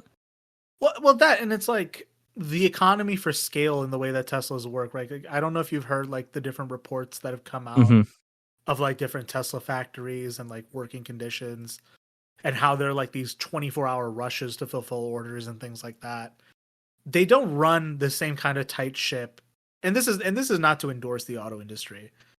This is not to say that like General Motors has like got the game figured out. They have not. We're dick riding GM now. I'm again. Oh, a fellow from Southeast Michigan, dick riding for the auto industry. Who would have thought? But but at the same time, right? It's like, these big like enterprises like General Motors, like Ford, have built up to the economy of scale required for building consumer vehicles. Tesla, at best, was never meant to be anything more than a novelty car. And you're starting to see this with like now, like General Motors and Ford have consumer grade like electric vehicles with accident rates far lower and far less catastrophic than some of the Tesla accidents we've heard about, right? So there's that angle to it, and then there's the other fact that like Tesla's whole business model isn't even based on selling their vehicles. It was on like getting carbon credits from other manufacturers, and the whole business shtick for Tesla was to be kind of like basically like license out the autonomous driving software they've been saying they have for years now, and you know, like it basically just like get like residuals for it. But they, of course, they haven't ironed that out. Like, and even like if you hear about some of these reports of accidents caused by self-driving Teslas, it's basically glorified steering assist. You know what I mean? Yeah. So, I mean, all this goes to show that like there's what Tesla's really selling here, aside from credit and aside from novelty cars, is a feeling. Not to like, you know, rip off of the Mad Men like famous speech here, right? But so what is Tesla really selling here? What, and more importantly, like this loose like game of credit that Elon keeps like using to inflate his worth. What's to say that like buying Twitter wasn't like a way to keep that credit flow positive for the time being until he finds another way to keep himself out of hot water?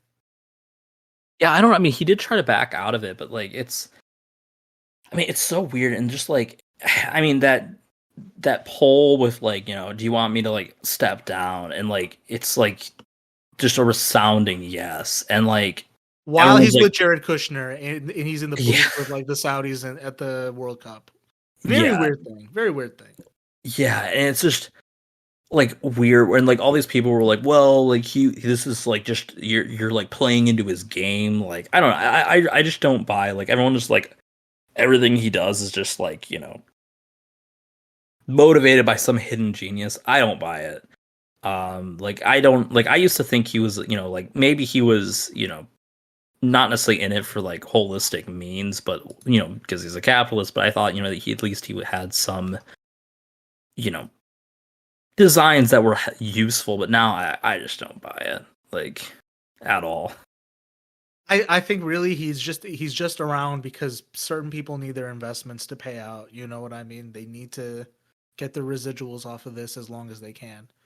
And either he's going to find a way to deliver through like the bizarre way we're all floating credit to one another these days, or he's gonna come up empty, and then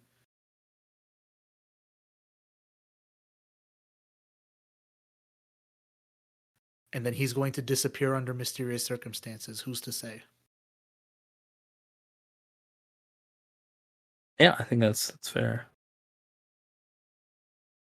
Yeah, I mean, just I don't know. All in all,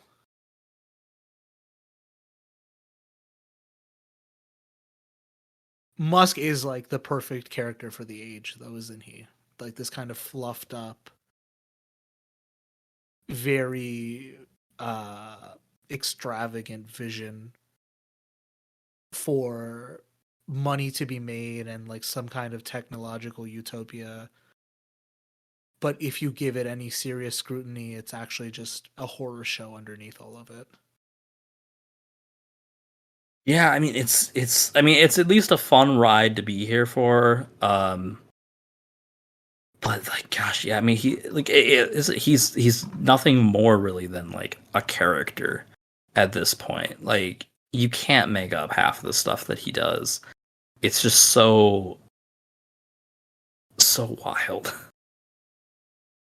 Yeah, I don't know. It's like there is that the emperor has no clothes moment with all the richest men of our time, right? Like, yeah, again, like Bill Gates with his like Epstein ties kind of disgracing him from the public eye, with Bezos finally making it to the moon, and then like divorce dad shenanigans pushing him Yeah, out. I mean, I mean, somehow, like, I think Bezos has probably emerged from this the least scathed. Somehow, yeah. Yeah, because I mean, like Zuckerberg is just, I mean, he's always been like just seen as a complete ghoul, right? Like, Yeah. just like, some weird robot or alien in human flesh. And now Elon is, even less liked, and as he said, Gates has his whole Epstein ties, and is sort of just, his favorability in general is just kind of tanked. Yeah. But it's like, again, like you need that iconic tech CEO to keep this whole dream going right now, right? And eat every one of them, from like Elizabeth Holmes to Musk, has their like series of skeletons in their closet. Just like they're trying to stuff the door and bones keep falling out, basically. In like a Looney Tunes-esque gag. Mm-hmm. And, if you're just like, hey, what's with that arm sticking out of the closet? And a whole swarm of dudes will come out and say, don't ask about that. It's I don't know, it's the perfect little portrait of like the elite of the 21st century, if you want to look at it that way. For sure.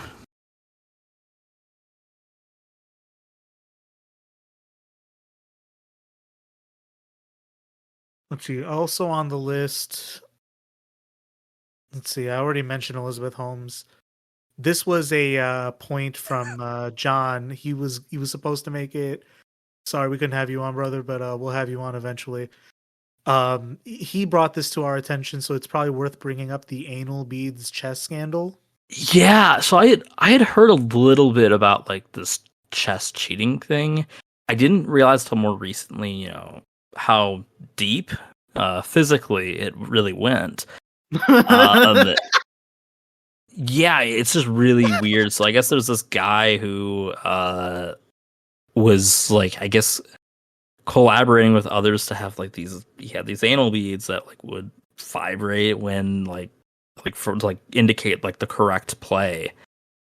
Really weird stuff. Like, I mean, the chess is not like a competitive scene that I'm particularly interested in following, but like this is just kind of like one of those things where it's like, just how did he get caught is the question. Like, did people hear it?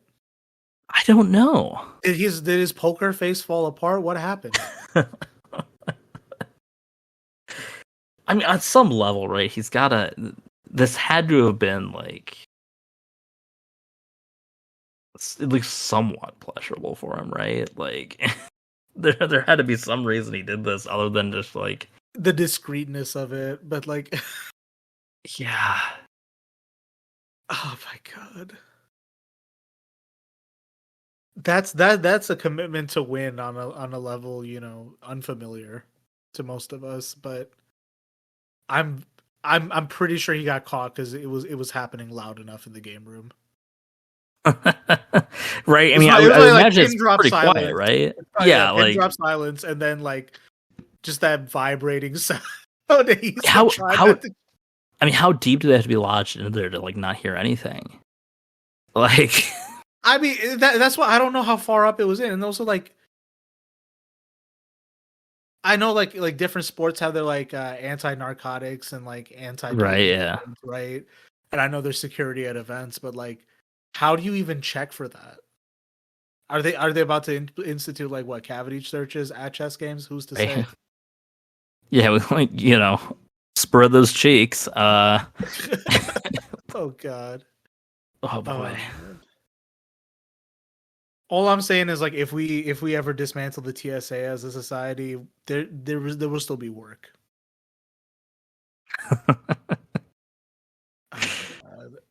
Random selection is one of the least fun parts of, and honestly, like another thing to talk about is like the way Southwest Airlines almost collapsed like last weekend.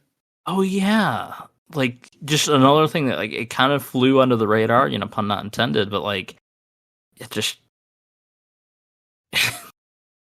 again, like these places are like these like businesses that are just like propped up by like government subsidies and whatnot, and that's like all they've got, going for them.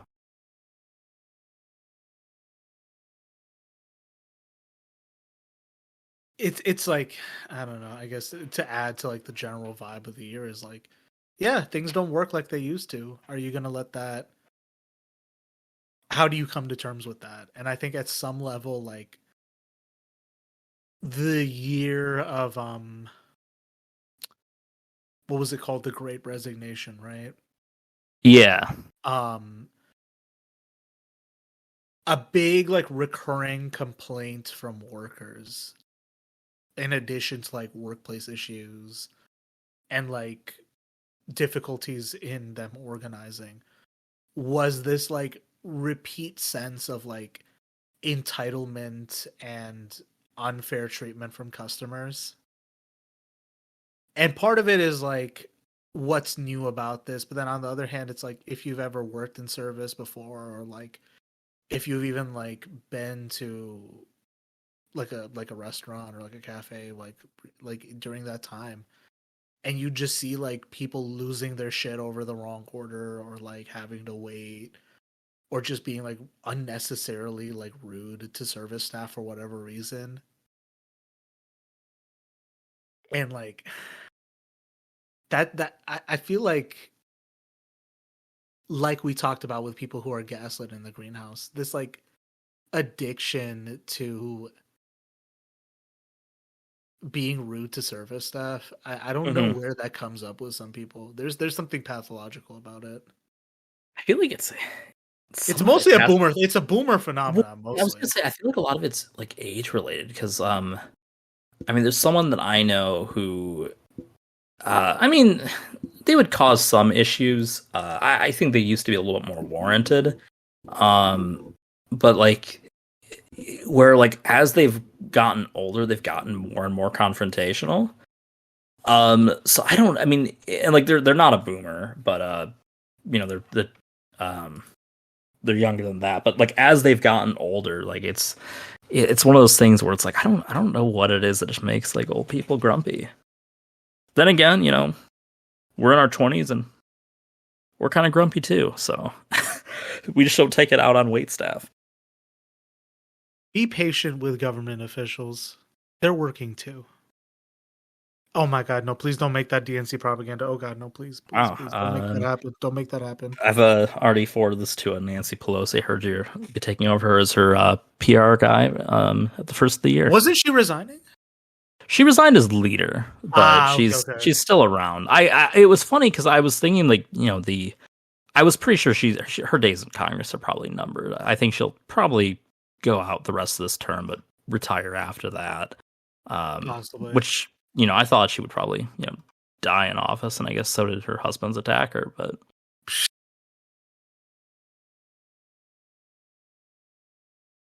Oh god. yeah, I just didn't you know I had no intention of acting on it. I just was like, yeah, she's one of those people who's just you know a lifer.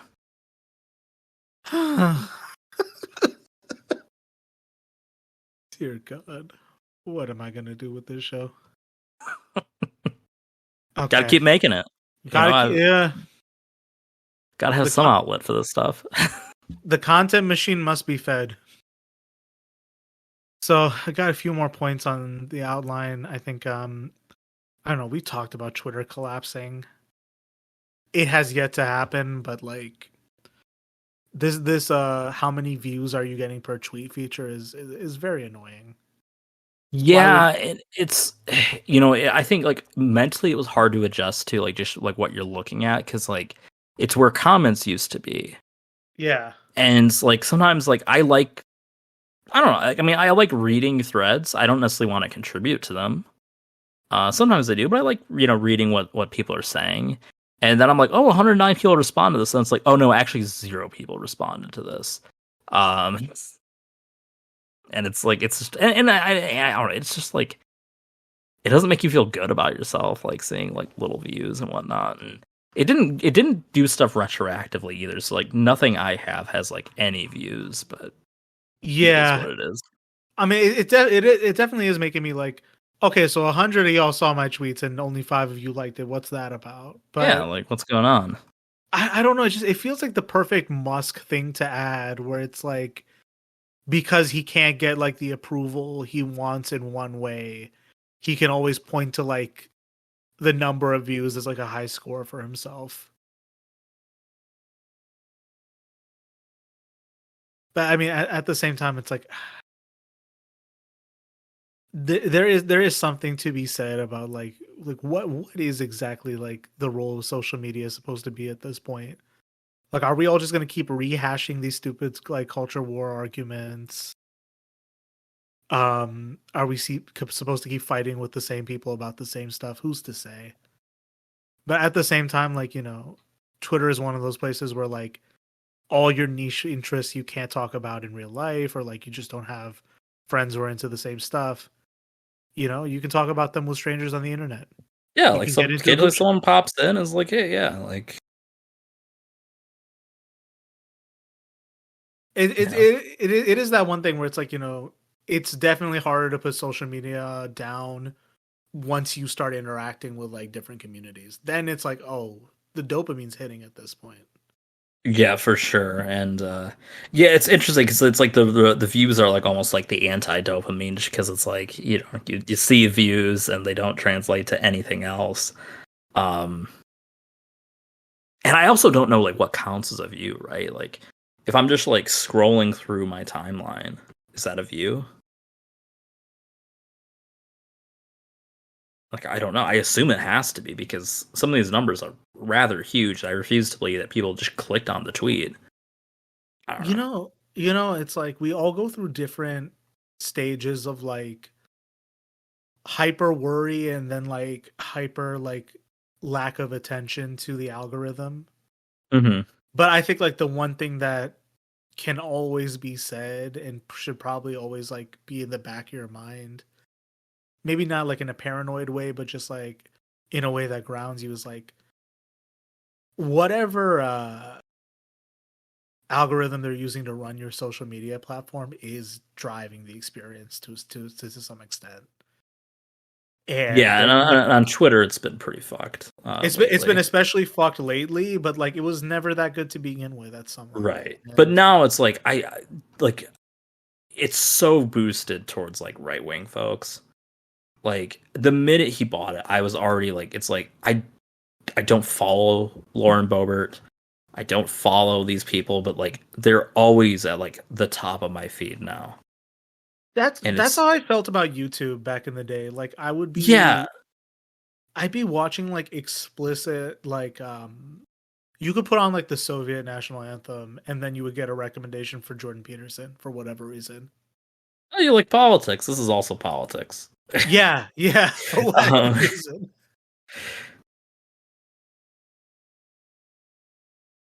I don't know. I guess like at some level, like there's nothing wrong with staying online, but if you can't like disconnect entirely, and especially like with folks like us, we've now signed our souls over to produce the content we do. Mm-hmm. I'm not even doing it for money. You know what I mean? I'm just doing it for the good of the community at this point.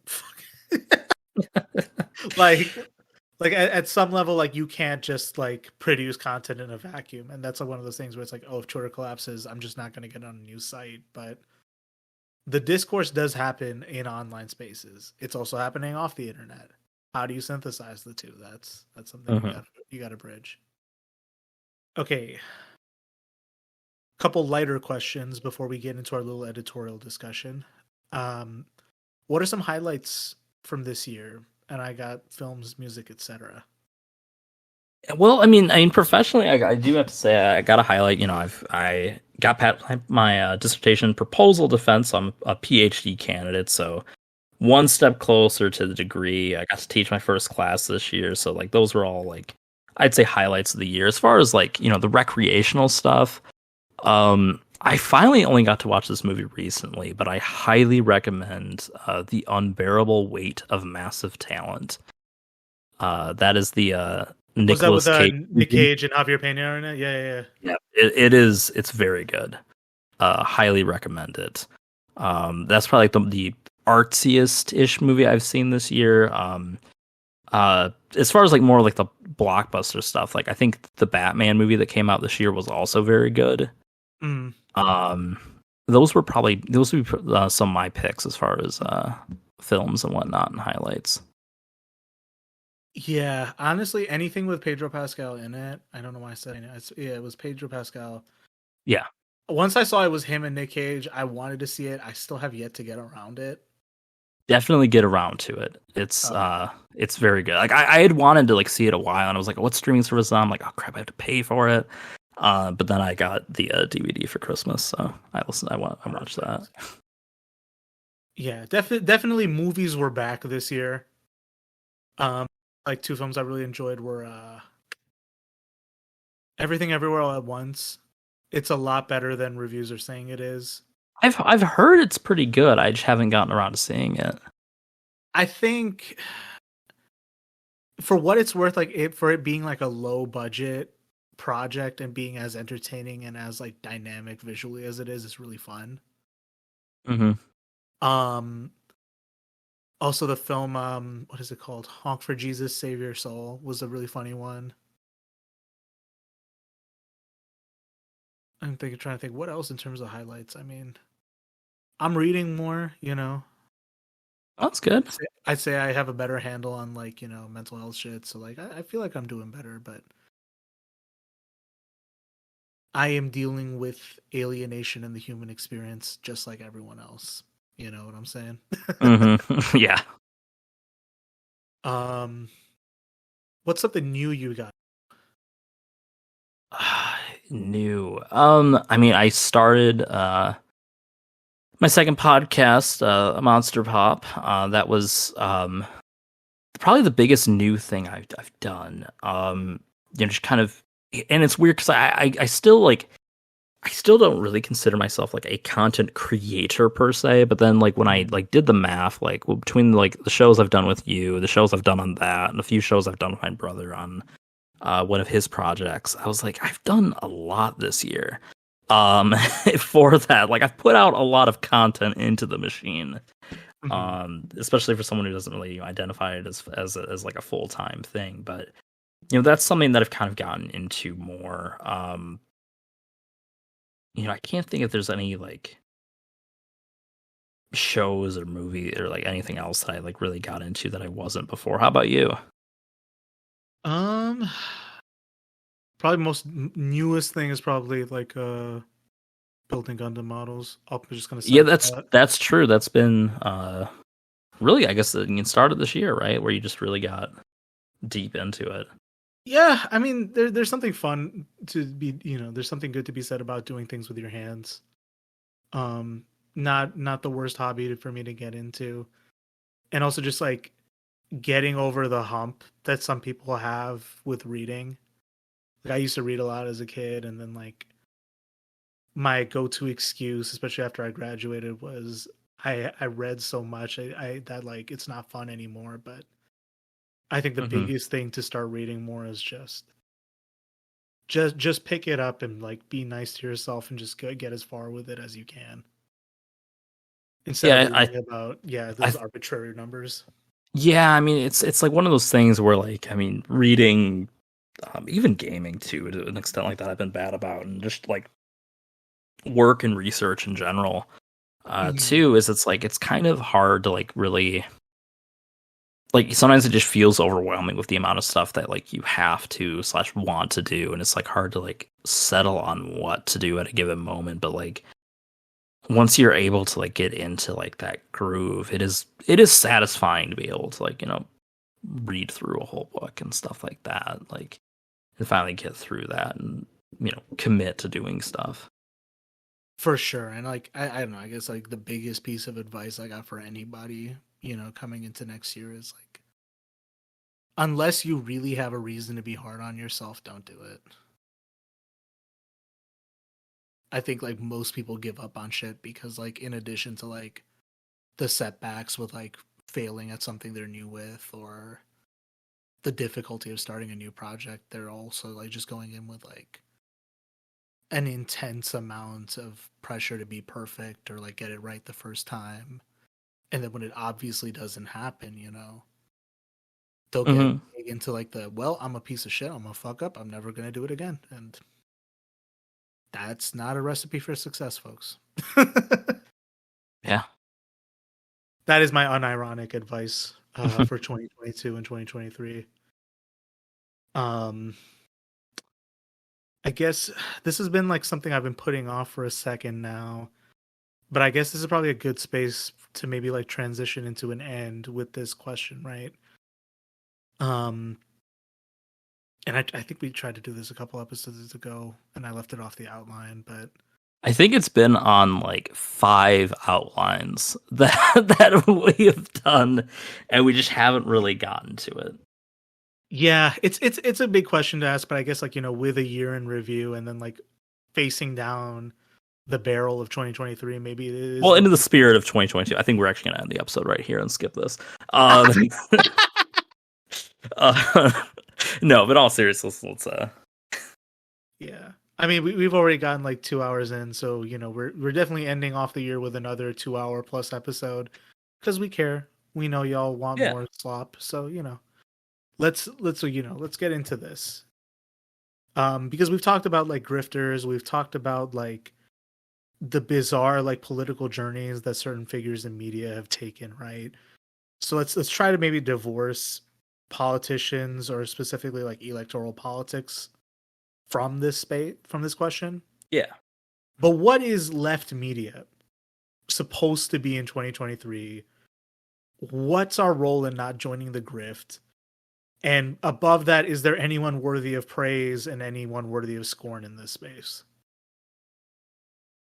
Well, I guess I'm kind of curious, like kind of like who are like the key figures that you think of when you think of like kind of like the left wing or like quote unquote left wing grifters? Like who do you feel like most is like emblematic of this issue?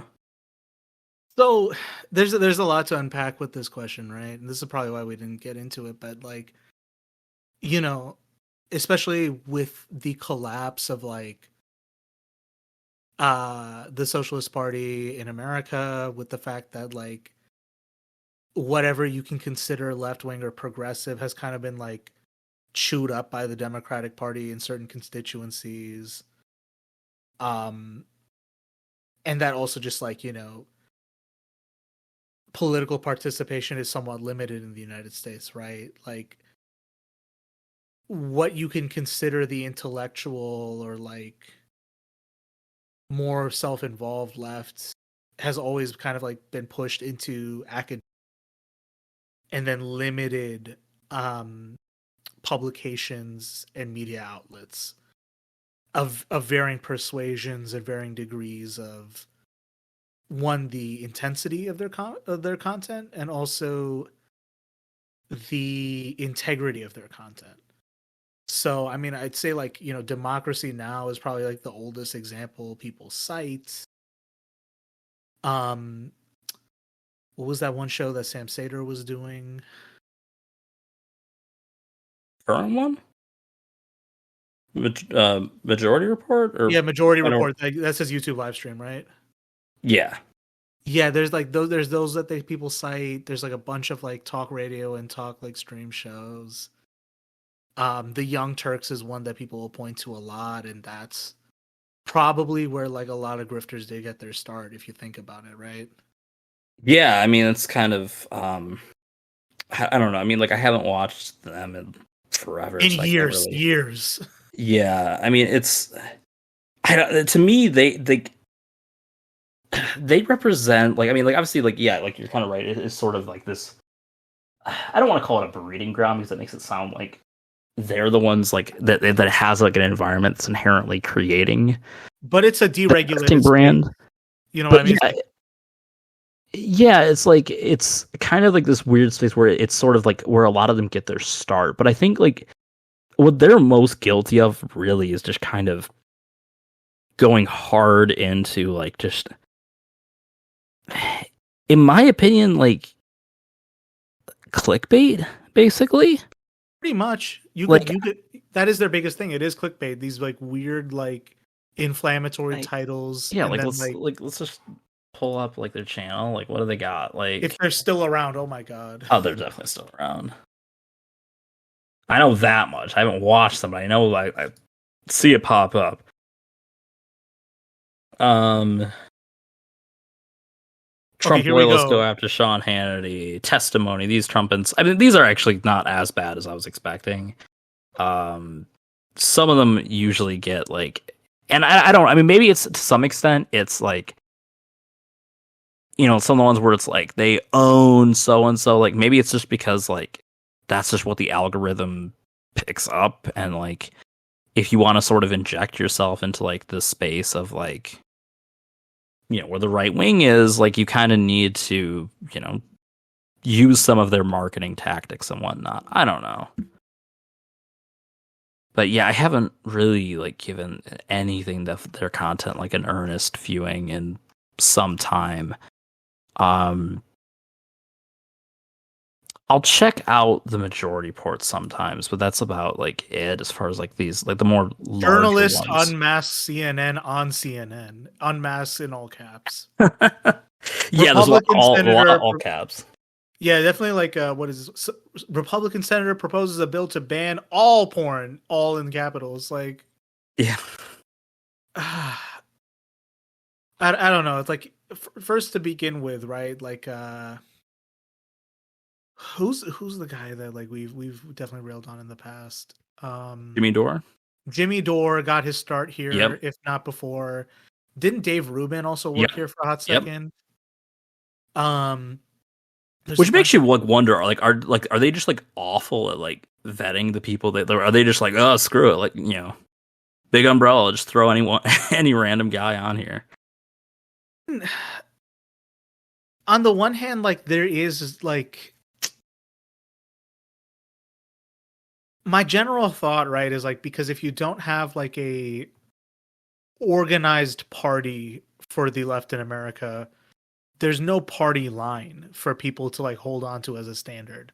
Sure. So everyone's already like a basically an intellectual contractor to some extent, right?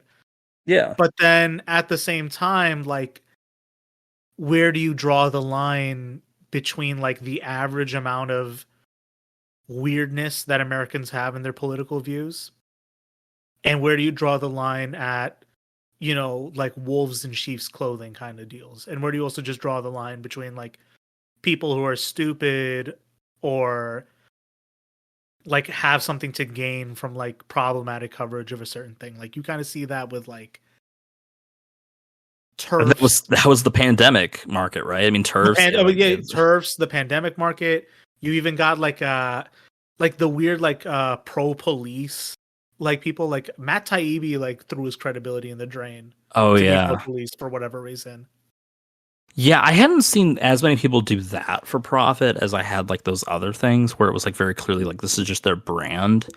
Like obviously, yeah, I mean, there's the police thing is like there, but it is weird like when you see like these people, and I think like, I mean, there's no clear solution to that, right? I mean, I think like, I think approach like your content creators with some degree of like, I don't know if cynicism is like the right word. Because I mean, I think I understand like the need to like genuinely like engage with this stuff, but like, I don't know. I mean, like to have some level of like understanding, like wait, like if you're noticing like a pivot and like it starts getting like really hard on something, at that point, I think you kind of have to acknowledge that like the ship has sailed on like these people. Like I said, when you're like Taibbi, who's just like, I mean, his credibility is completely in the mud, right? I mean, between like the pro police thing, between like the nonsense of the Twitter files,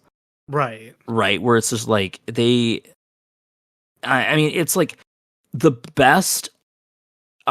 The most charitable like description of it is it's like a lower stakes version of like what Edward Snowden did, where it's like kind of unveiling evidence of something that we kind of already knew, but here it's like just so banal, right? Where it's like, oh, like, and it's even worse because it's like half the story isn't there, and it's very odd, like, but like there's still pieces of that half the story that indicate that there's other parts of the story that like they just like, for the sake of their agenda, they're not going to include.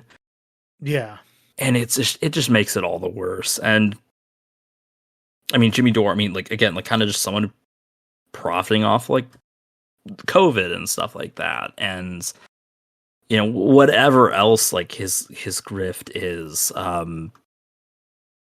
I mean, we said like no elected politicians. I mean, Tulsi was, but now she's not, and just sort of embracing like oh, I'm leaving the party. Oh, I support this and that. That's like whatever. And I guess in her case, it's really like it kind of boils down to like trans issues, predominantly seems to be what it is. But like, and I think part of the issue too, and kind of rambling a little bit, is like we kind of talked about how there's no like party line per se, and it's kind of because like the Democratic Party doesn't have like any real litmus tests, right? I mean, the closest thing to one is, I guess, like being pro-choice, but obviously, but it took forever.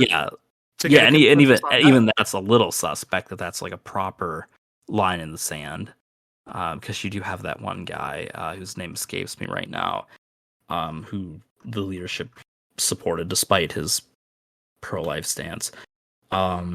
It was the Democrat Jessica Cisneros was running against, I think. Yeah, in Texas. Yeah. But yeah, I mean, like those are like the main ones. I mean, it's just like that's like the closest to like a litmus test. So like everything else is sort of like, and I'm not saying like there shouldn't be discussions or debates about different things, but like there's nothing else really that like. Like the problem is when you don't have like a clear ideological identity for your party, the average person just kind of like, if the party leader says like I support this, it's just like, okay, cool. Like, is that consistent with my values? I don't know, because I don't really have any, because I consume them from the media or whatever. And that's really kind of the problem that I think we've been running into for a while. Pretty much. And it's like, the way that media consumption in a way shapes people's political identity, because like engaging with the consumption of political media is like one of the few other ways that people feel like they're engaging politics, aside from the limited like avenues you have to engage in it, right? Which is like electoral politics, participating in an organization if it exists for you, or you choose to pick one of the two major parties, or picketing, striking, and protest. That's pretty much like the core like routes people have, and then if you have the means, lobbying and financial control, but not for us.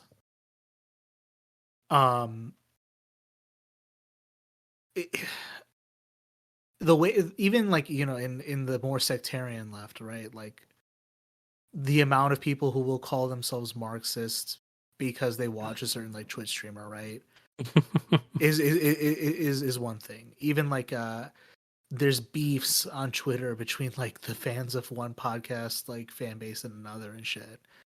But like even if like those disputes have like a legitimate basis, right? How do you like come to terms with the realization that like, okay, but we're all like in this sandbox listening to podcasts? You know what I mean? Like, yeah, and I think like that's like the thing too. Is like, I mean, I think some of these battles are more harmful than they are good too, right? Like, I mean, if there's like I mean, they're not saying that there's not some legitimacy in certain gripes and stuff like that, but like, I mean, some of them to me are just like, I don't know. Like, I mean, like the ones that you're describing, it's like kind of like, this is not where like your energy should be exerted, right?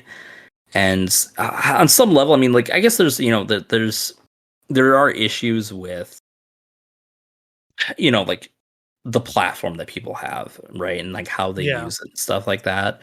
I do acknowledge that, which is why I think like it is fair to like have it sounds dorky when I put it this way, have podcast wars over different things, right? Like, and if you feel that like, okay, like, hey, like this person is like using their platform to sort of like engage in mass deception, yeah, that's like problematic.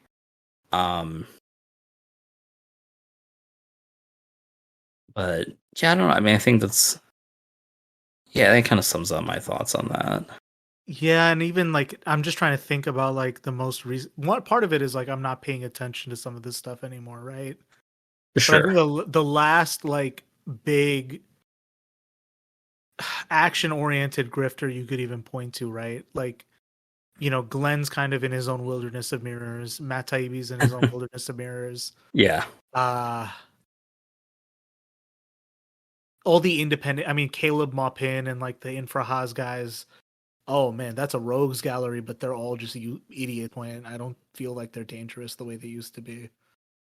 Okay. But I'm not familiar with them, to be honest. the less you know, the better. But it's just they're just children who think that like you can be a communist and support Trump. They're not serious. It's more garbage. Yeah, all right. Yeah, I know the type. Yeah, you know the type. Okay, yeah, no need to dwell on them any more than they have to be. I think like the most like active one was Breonna Gray, right? With the whole force the vote, with the whole people's strike, whatever Medicare strike she was trying to do. Yeah. And you just had the a way, lot of people latch onto it too. I mean, I'll admit that like I used to follow Bad Faith, the podcast she was doing with Virgil Texas from Chapo a while ago, right? Mm-hmm. Where it's like they seem to like have come out from like trying to understand what happened in the fallout of the 2020 Bernie campaign, and they were marketing themselves as like okay, all these like stupid like left inter left camp debates, we're gonna have them on our podcast and try to hash them out. But then like it just turned into more like drama for the sake of drama. It turned into like getting Chomsky on to say what he always says, which is vote for the Democrat, and then getting mad at him for saying it.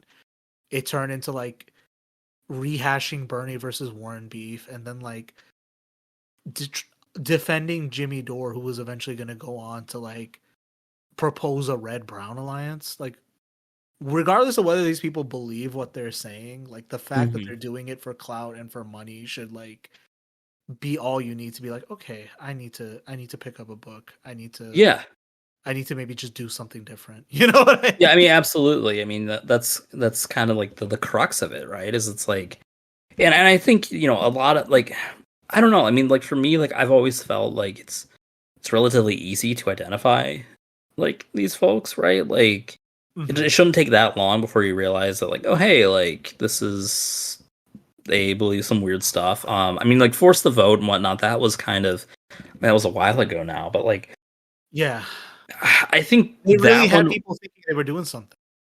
yeah, and I think like that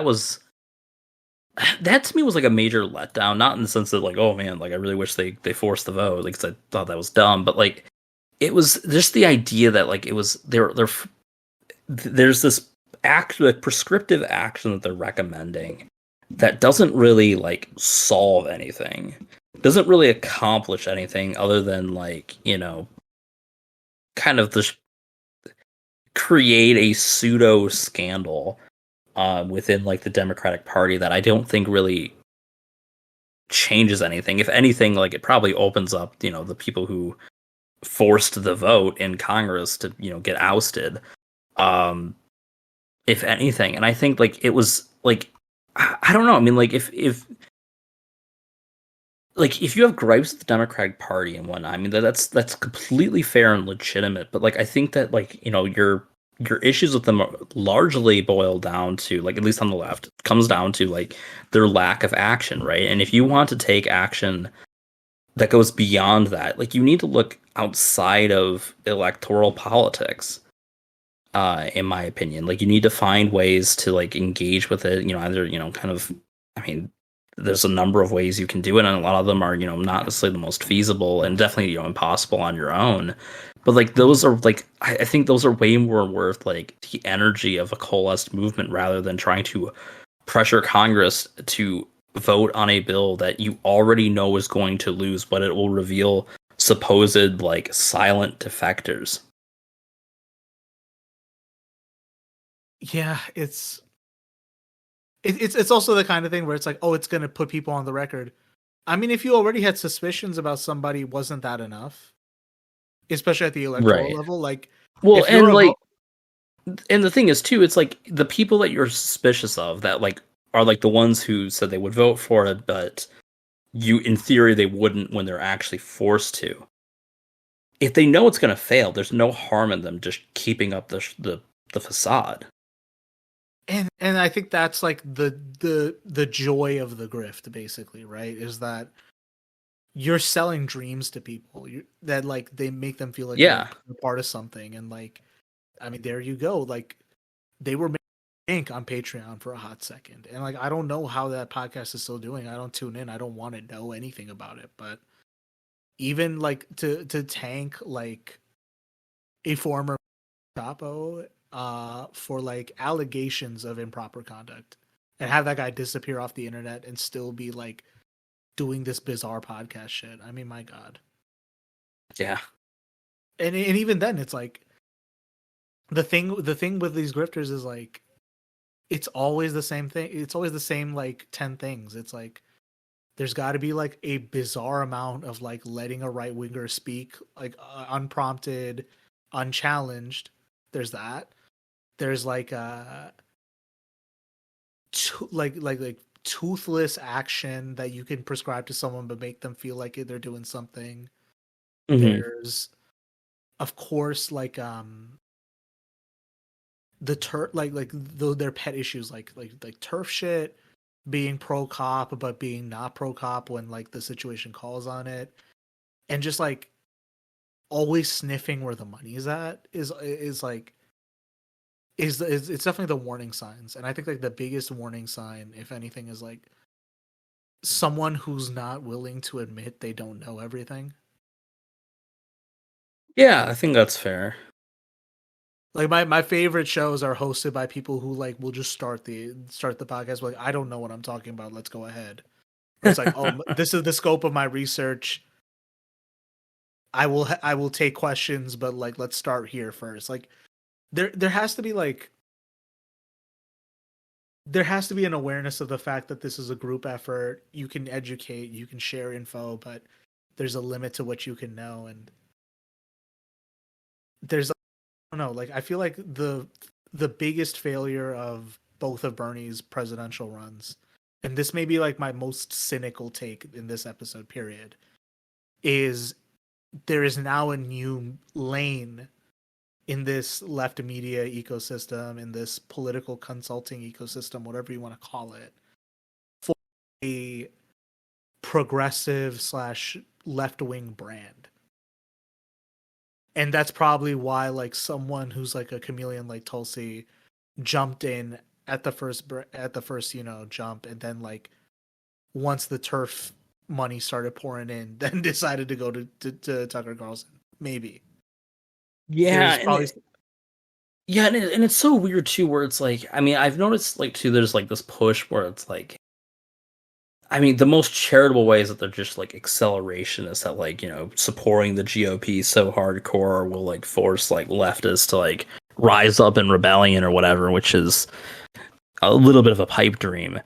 I hate to say it, but it kind of is. But like, it's just like, and again, like, but it's like they're like outright like, oh, like you actually need to support like the most like repugnant people in Congress. Like Jim Jordan is like your great white savior, not because of his policies, but because he's against the people whose policies are not quite far enough for you.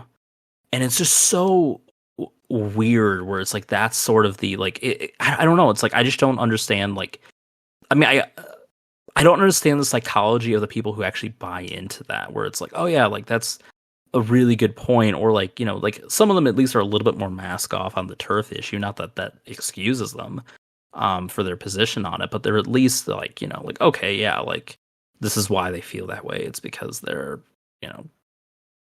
they agree with them on this issue. They share the same morally repugnant views and stuff like that. Whether or not that's like excuses like sacrificing everything else, that's just dumb. Yeah, it's just like for the chance of Medicare for all, you'll shake hands with fascism. And then you don't even know if they're going to hold on to that goal for you. You know what I mean? Mm-hmm. And it's just like, I guess, I don't know. there's so much to unpack with each of these people, and like it's it's like walking into a sewer. I don't like doing this, but like it's something you got to do to clear a block at some point, and it's like there's so much media out there that does educate, and then there's a lot more that doesn't. There's media out there that is meant to radicalize, and then there's media out there that doesn't. There's people who are very well meaning with what they're trying to put out there, and then there's people who at this, like, whether by accident or by intent, are really only in it for the dollar they can make off of you and the views and clout they can get from you. And just being cognizant of that reality. You don't have to like it. I for sure don't like it. You don't have to be happy with it. You know, I'm not happy with it. But just walking in with like the healthy skepticism isn't a bad thing. No, for sure. And I mean, I don't know. Like, there's definitely a lot of scorn to be passed around. I think, you know, I've probably hyped up a lot of podcasts that I do like. You'll probably see me interact with them a lot on Twitter. But like, I think my final take is like, you know, anyone who's willing to have the humility to admit they could be wrong about something, that's someone I trust more than anything else. If that even counts for anything. That's fair, yeah. And I guess, like, I don't know, like, if it comes to like what is our intention for 2023, it's like, you know, we're just trying to share what we've learned. We're trying to share what we know. I for sure think that like I may or may not have been wrong on certain things. I may have been definitely wrong on certain predictions and takes. So yeah, I mean, if anyone was like, oh, yeah, I will say, admittedly, I think, you know, not to like cover my ass on anything, but not that I'm even saying that. We're not covering our ass here. It's right, but I'm just saying, like, I mean, I don't see, unless you're like, you know, trying to get people to like, you know, financially invest in things based on predictions. I don't think there's really any harm in getting that kind of stuff wrong, and, you know, being humble enough to admit that is that you were wrong about those things. I think is sort of like the bare minimum threshold to cross. Well, what has 2022 been other than accepting that sometimes you just have to cross the bare minimum threshold? Yeah, and that bare minimum threshold is lower than ever. Well, that's about everything we plan to cover on the outline. Yeah. Well, thanks again for another year. A beefy way to end the year. We left our deepest, most esoteric existentialist takes for the last one, huh? Yeah. Ah, man. It's been a lot of fun doing this show with you, man. I mean, definitely I don't want to give this up. Oh, for sure. Yeah. I mean, I love this. Look forward to another year. More content, more contributions to the machine. And, you know, hopefully some, you know, decent philosophical takes too. For sure. And, you know, hopefully 2023 will be the year I deliver more quality and more quantity too. I'm definitely like, you know, I want to do a little bit more like research and like investigation and like multi-part projects as well, but I got to sit down and do the reading. Gotta get your PI license and then do a you know, a true crime of cases that you've actually done. I'm sure that has to be out there. Like, I mean, like, I'm sure there's like NDAs and stuff like that, you know, limit certain things, but I'm like that I feel like that would be way more interesting than half like the true crime podcasts out there, is of someone who like actively, you know, participated in the investigative process. Possibly. Uncover the next George Santos. Before they ever get into office, we gotta stop them. Oh God. Well, thanks again, dear listeners, for another great year of podcasting and producing content. I feel glad that I finally hit my target of 60 episodes. And it's 8:31 at the time of recording Eastern time. I've only got one edit to make, so I probably should be able to get this up pretty quick. But yeah, We wish you all the best. Enjoy your new year. Enjoy your new year. Hope you get everything you want and more. But until then, this has been another episode of Greenhouse Gaslighting. Josh, where can people find more of you if they want to hear more of you? Well, I'm, of course, as I said, on MonsterPop podcast, wherever podcasts listen to, on Twitter, as long as that exists. I am at Joshua Koss 17. Those are the big places to find me. Solid. You can follow the show on Twitter as long as it's still here at PodGreenhouse. I will post all the required links in the description below. Till then, take care. Happy New Year, dear listener.